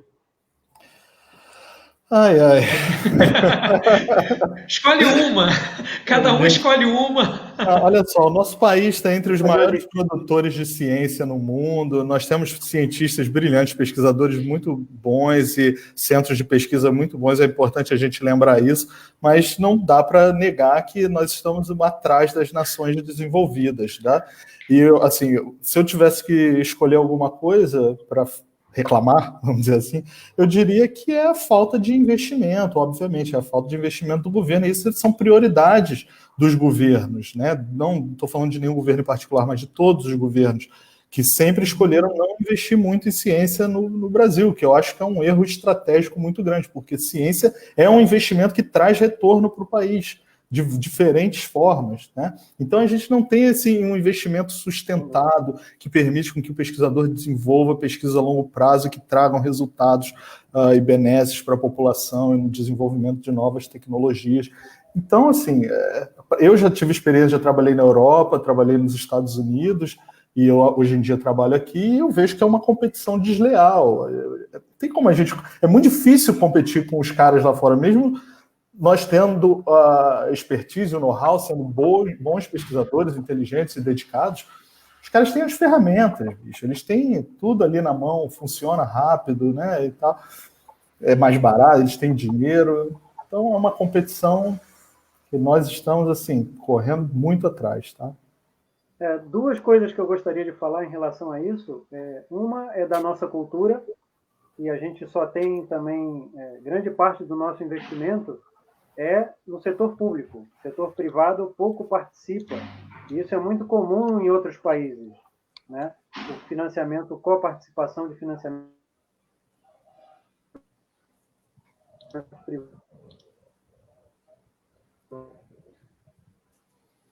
Está picotando um pouquinho o Volotão. Juliana, quer comentar um pouco desse assunto, Juliana? Voltou. Oi? Ele voltou. Volotão, você cortou para a gente. Não, é rapidinho. A segunda é justamente a quantidade do PIB que o Brasil investe em ciência e tecnologia, e perto de países que têm muito menos dinheiro do que a gente, isso reflete quase nada. As nações ditas mais preparadas, quando estão em crise, elas aumentam esse PIB, né? 2%, 4% do PIB. E a gente investe menos que países, não vou citar vários aqui, mas são infinitamente menos favorecidos do que a gente nessa condição. Isso é o que mais me preocupa. Rottenberg?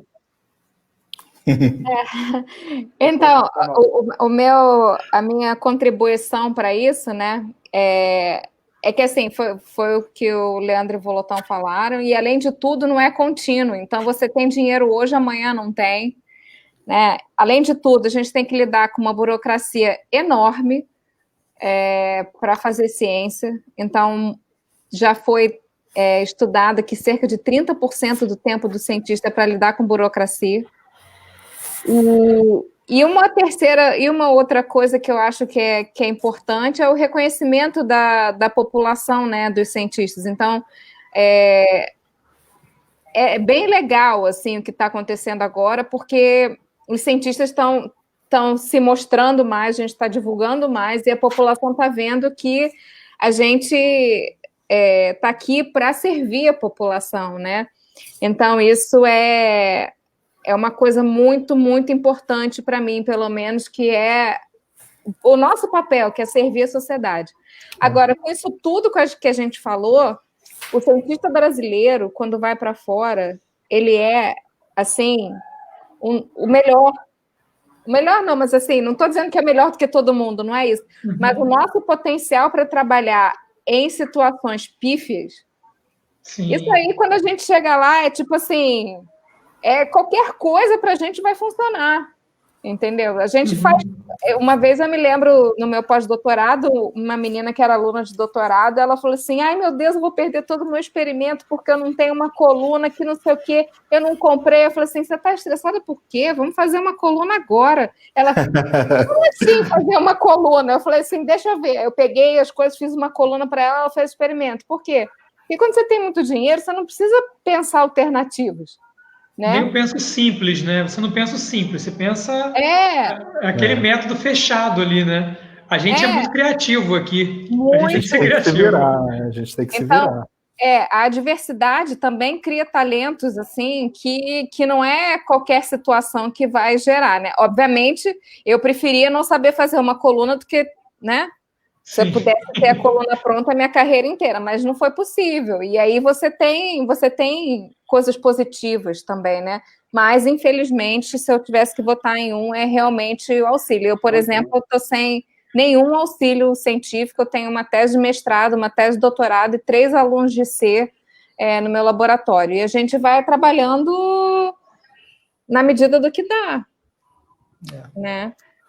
Isso não é exclusividade minha. Isso não é exclusividade minha. A maioria dos professores agora estão assim. Isso aí.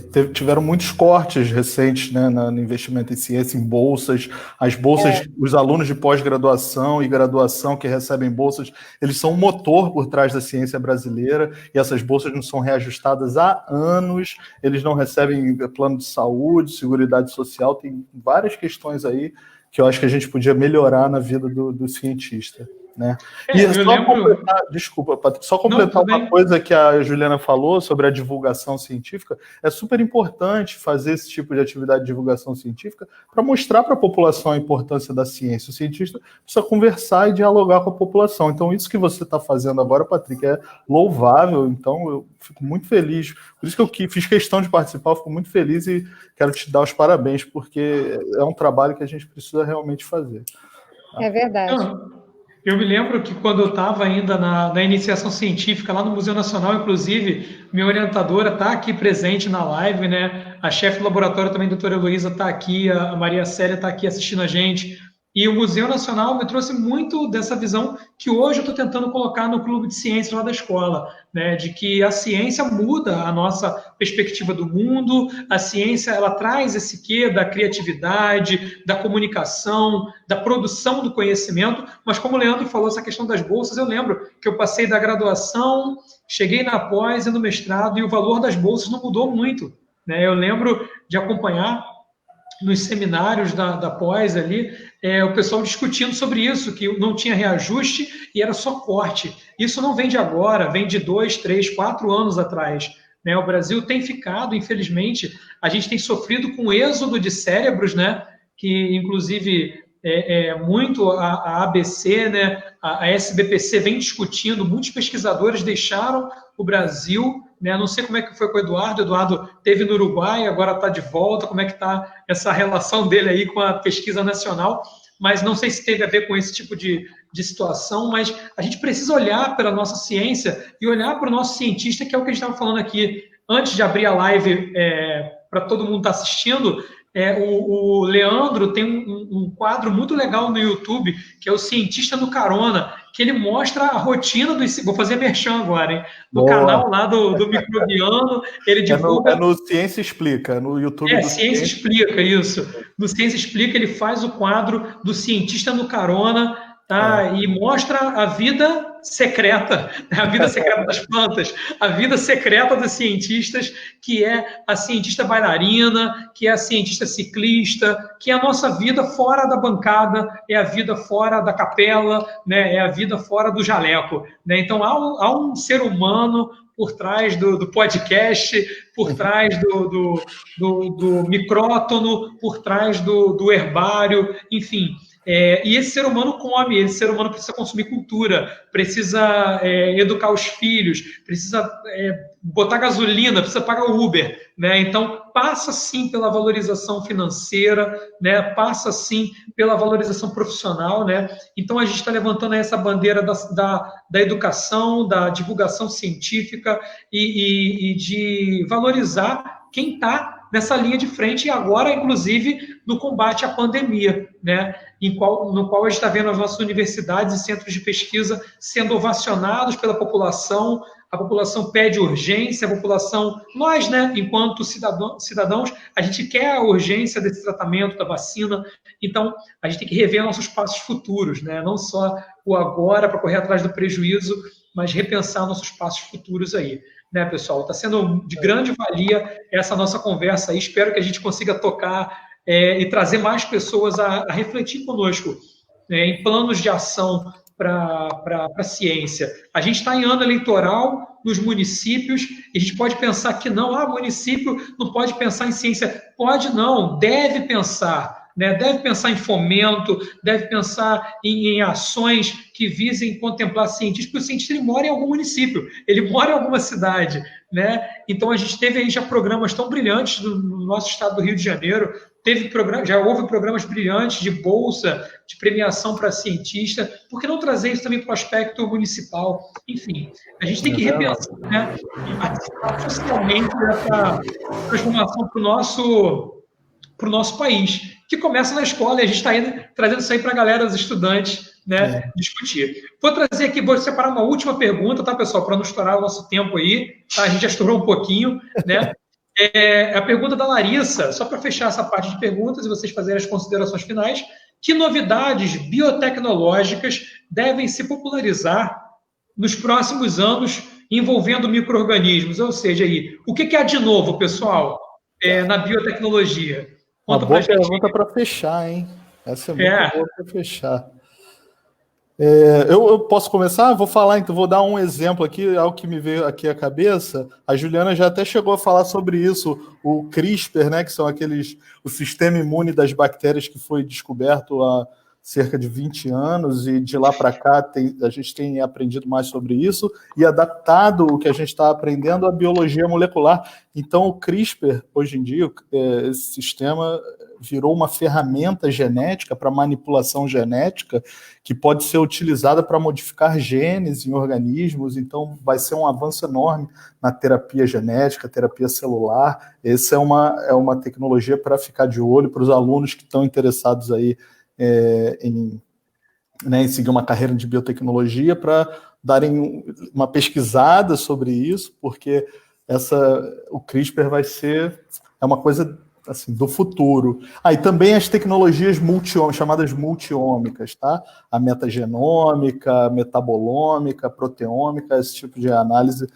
é outra. A gente está tendo um novo entendimento de como o nosso corpo, como os sistemas biológicos funcionam graças a essas tecnologias. Tá? Eu vou comentar duas coisas, assim, esse duoma que o Leandro falou, né, se eu não trabalhasse com vírus gigante, eu ia trabalhar com o que ele trabalha, o microbioma, porque é realmente incrível, a gente está vendo diversas... Eu também adoro os vírus gigantes, eu também, a recíproca verdadeira.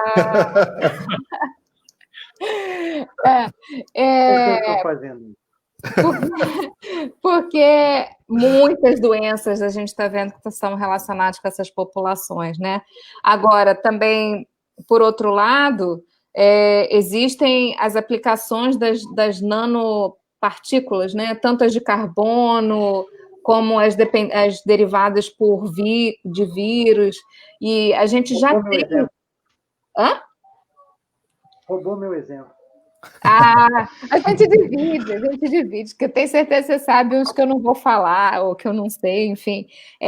A gente já tem roupas, os cosméticos, tem várias coisas que usam nanopartículas, né? E um dos outros lados de pesquisa do meu laboratório, por exemplo, é usar partículas virais para endereçar drogas para o sistema nervoso central, que é dificílimo de tratar, né? Então, se a gente imaginar que um vírus foi aperfeiçoado pela natureza para entregar uma carga, especificamente para uma célula, né? Como que a gente pode levar isso para o tratamento, né? Então, tem muita coisa na área também, né? E assim, vai em todas as áreas da ciência, né? Eletrônica, com os fios de carbono, etc.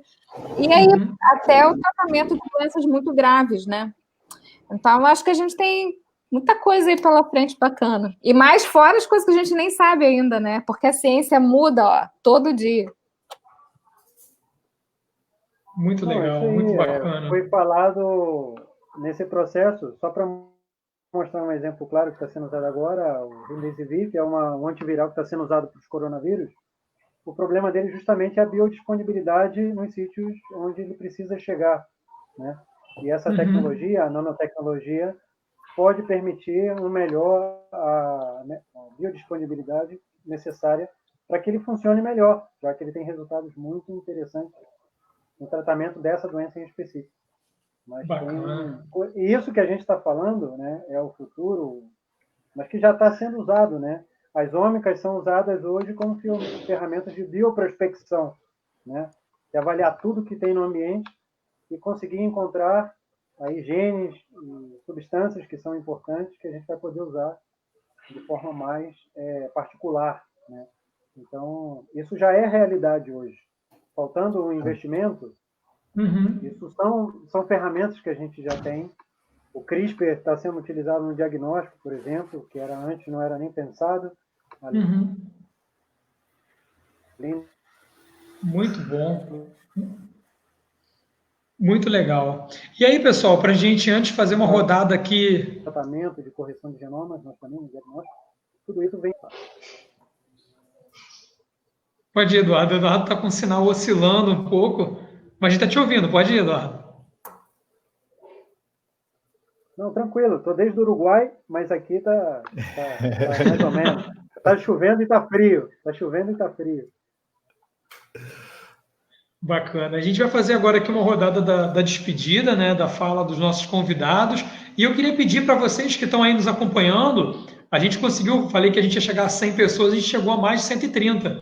Aqui aparece um contador, né, de pessoas que passaram pela nossa live, né, de contas ativas, mais de 130. Depois, no final, vou baixar o relatório e envio para vocês. Tá? Mas quem vocês estão assistindo a gente, deixa um comentário aí de onde vocês estão assistindo a gente, qual é a cidade, qual é o estado. Já vi que tem gente internacional aqui, tem gente de fora do Brasil assistindo a gente também. Deixa no comentário aí, pessoal, para a gente, qual é a sua cidade, qual é a sua localidade aí, enquanto eles fazem as despedidas aqui. Eu vou começar pela Juliana, pode ser, Juliana? Faz aí sua fala de fechamento. Muito obrigada pelo convite, foi super divertido estar aqui com você, Patrick, com os meus parceiros Volotão e Leandro, sempre um papo super bacana. Parabéns às perguntas, gente, foram incríveis as perguntas que vocês fizeram. E assim, vamos apoiar a ciência, né? Vamos falar para os seus amigos que ciência é super demais, ciência é maravilhoso e ciência salva vidas, né? Então, quem quiser pode me contactar, se tiver dúvida, eu estou em todas as redes sociais também, pode ser pelo Microbiando mesmo, que eu também faço parte do Microbiando, junto com o Volotão e o Leandro. Então, a gente está por aí. Qualquer coisa, é só chamar. Obrigada. Vamos lá, Leandro, fala para a gente um pouquinho aí sua mensagem de fechamento. Beleza, eu só quero, só agradecer pelo convite, Patrick, novamente reforçar que essas lives, essas atividades de divulgação científica e o Clube de Ciências são iniciativas maravilhosas. Eu fico muito feliz de estar aqui, de participar e ver que essas atividades estão sendo feitas, são muito necessárias. A gente precisa realmente divulgar a ciência, falar de ciência com a população e trazer mais gente para perto da ciência, mostrar que a carreira de cientista ela é uma carreira boa e é viável, qualquer um pode virar um cientista, né? Então, é por isso que eu faço aqueles vídeos que o Patrick falou, falando um pouco sobre isso. E, agradecer a todos pelas perguntas, também eu me diverti, eu acho que mais do que vocês que estavam assistindo, respondendo as perguntas. Eu achei muito legal ter com meus dois amigos aqui, mais o Patrick também, um grande amigo, foi muito legal ter essa conversa, eu me diverti bastante. E só para quem gosta de microbiologia, ou não, para quem é curioso, nós temos um podcast, tá, chamado Microbiando, você pode procurar aí no Spotify, está no Apple Podcast, está no Deezer, tá em tudo que é lugar que tem podcast, tá? Você encontra o Microbiando e a gente fala, cada 15 dias tem um episódio novo falando sobre microbiologia, biotecnologia. E temos um outro podcast também, chamado Serendip, que conta histórias engraçadas da ciência, coincidências, erros na ciência, tá? Então, para quem gosta de ciência, procure a gente por lá. Todos eles estão reunidos no site cienciaexplica.com.br. Tá bom? Grande abraço a todas e a todos. Show de bola. E aí, Eduardo? Fala pra gente sua mensagem aí. Não, cara, só agradecer a todos o tempo, né? Junto, que foi fantástico conversar com vocês, estar com vocês, brincar com vocês, né? nessa live. Isso denunciou a minha idade, né? Mas tudo bem. Mandar um abraço para todo mundo que participou aí, que esteve presente, professor Walter, que me nominou, Walter Ohlemann, que é professor lá do Instituto de Micro também, sou um grande fã dele. Grande Walter. Nosso alemão. Vi ele hoje lá no tem. Pô, dá um abração nele, diz para ele que muita saudade. E não, cara, falar de ciência com vocês, para vocês, e aprender de vocês também, ter esse feedback é fundamental para a gente seguir confiante adiante naquilo que a gente trabalha, né? Dá todo sentido, né? A gente trabalha como servidor público e a gente é servidor público de carteirinha, né? E vamos estar sempre apoiando o que está certo, como a gente diz aqui, a evidência científica e a relação com as pessoas. A sociedade, que eu acho que mais vai ficar de inovação depois disso tudo, é exatamente essa aproximação da ciência com a sociedade. A sociedade já vive a ciência, ela só não se dá conta disso, né? E tudo que a gente tem a ciência por trás, de tudo que ela usa hoje, né? Não só aparatos eletrônicos, mas a ciência está em tudo, em todo tipo de coisa. Então, isso fica muito legal. Espero que essa inovação que a gente está vendo agora, que é um reencontro da sociedade com os seus cientistas, que são pessoas da sociedade também.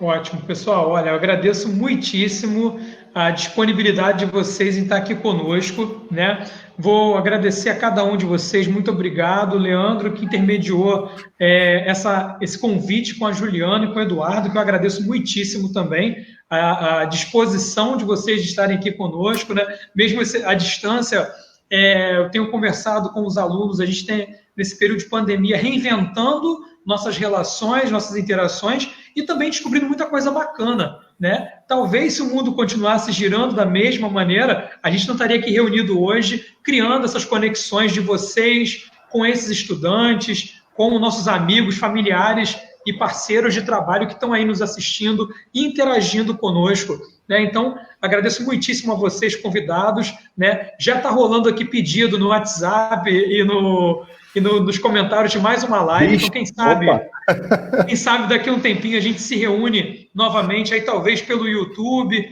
né? Ou por aqui de novo pelo Facebook. Então, vamos testar aí, usar essas plataformas também para divulgar ciência, para trazer informações confiáveis, para desmistificar alguns pensamentos mirabolantes aí que não são condizentes com a segurança para a população também, né? Como a gente falou de muita coisa, daria vários livros o que a gente discutiu aqui hoje, né? De um conhecimento muito legal. Então, agradecer também a cada estudante que mandou a pergunta. Se a tua pergunta não foi selecionada, não fique frustrado. Eu agrupei aqui por tema, né? A gente vai promover outras, né? Com toda certeza, e os convidados estão disponíveis, a gente pode trazer novamente esse encontro que para mim foi marcante na minha trajetória profissional aí, foi um marco. Agradeço muitíssimo a todos que estão aí presentes até agora, que mantiveram, a gente está com 52 pessoas online agora, né, segurando aí quase 2 horas de live, mais do que um jogo do Brasil, né, a gente está aqui unidos aí para falar de ciência, né, isso é fantástico. Pessoal, agradeço muitíssimo, convido vocês a seguirem as redes sociais do Microbiando, né, do Instituto de Microbiologia, o canal aí, o Ciência Explica, traz muita coisa bacana, né? Eu sou suspeito para falar que eu frequento lá o Microbiando desde o primeiro episódio, eu fiquei aguardando o lançamento, né? Então, assim, a gente está um tempo já acompanhando esse trabalho, que é um trabalho sério que vocês desenvolvem, então de parabéns por isso também, né? Por esse trabalho sério em dias tão difíceis e que a gente consiga cultivar esperança, né? Em dias melhores. Por isso que a gente está aí com essa bandeira da educação científica, da divulgação científica nas escolas, né? Convido vocês também a se inscreverem no meu canal do YouTube para a gente poder fazer transmissão por lá também, atingindo 1.000 inscritos. A gente consegue lá, professor Patrick Oliveira, né? Instagram também está sempre compartilhando novidades da ciência, né? Procurar lá Patrick Oliveira, a gente vai trocar ideia, como a Juliana falou, a gente está conectado aí para colaborar e para construir juntos um Brasil melhor, né, pessoal? Muito o cientista obrigado. Tem que ocupar todos os nichos, tem que estar em todas as redes sociais, isso mesmo. Com certeza, com certeza. E uma ferramenta útil para a gente. Viralizar. Viralizar. Então, pessoal, muito obrigado mesmo. Agradeço muitíssimo. Até uma próxima oportunidade, né? Se a galera pedir, a gente volta, né? E a gente traz aí mais umas discussões interessantes. Pessoal, se tiver que voltar, a gente volta, Patrick. Pô, beleza, bom saber, hein? Isso aí. Show de bola, gente. Uma boa noite. Fiquem bem, cuidem-se, né? Com todo cuidado aí e vamos enfrentar esses tempos sombrios. Deixa o Hector dar um tchau pro pessoal. Dá um tchau, filhote. Dá um tchau pro pessoal. Tchau! Pô, até mandou beijo, viu? Rolou até um beijinho. Tchau, tchau, gente. Valeu, hein? Beijo.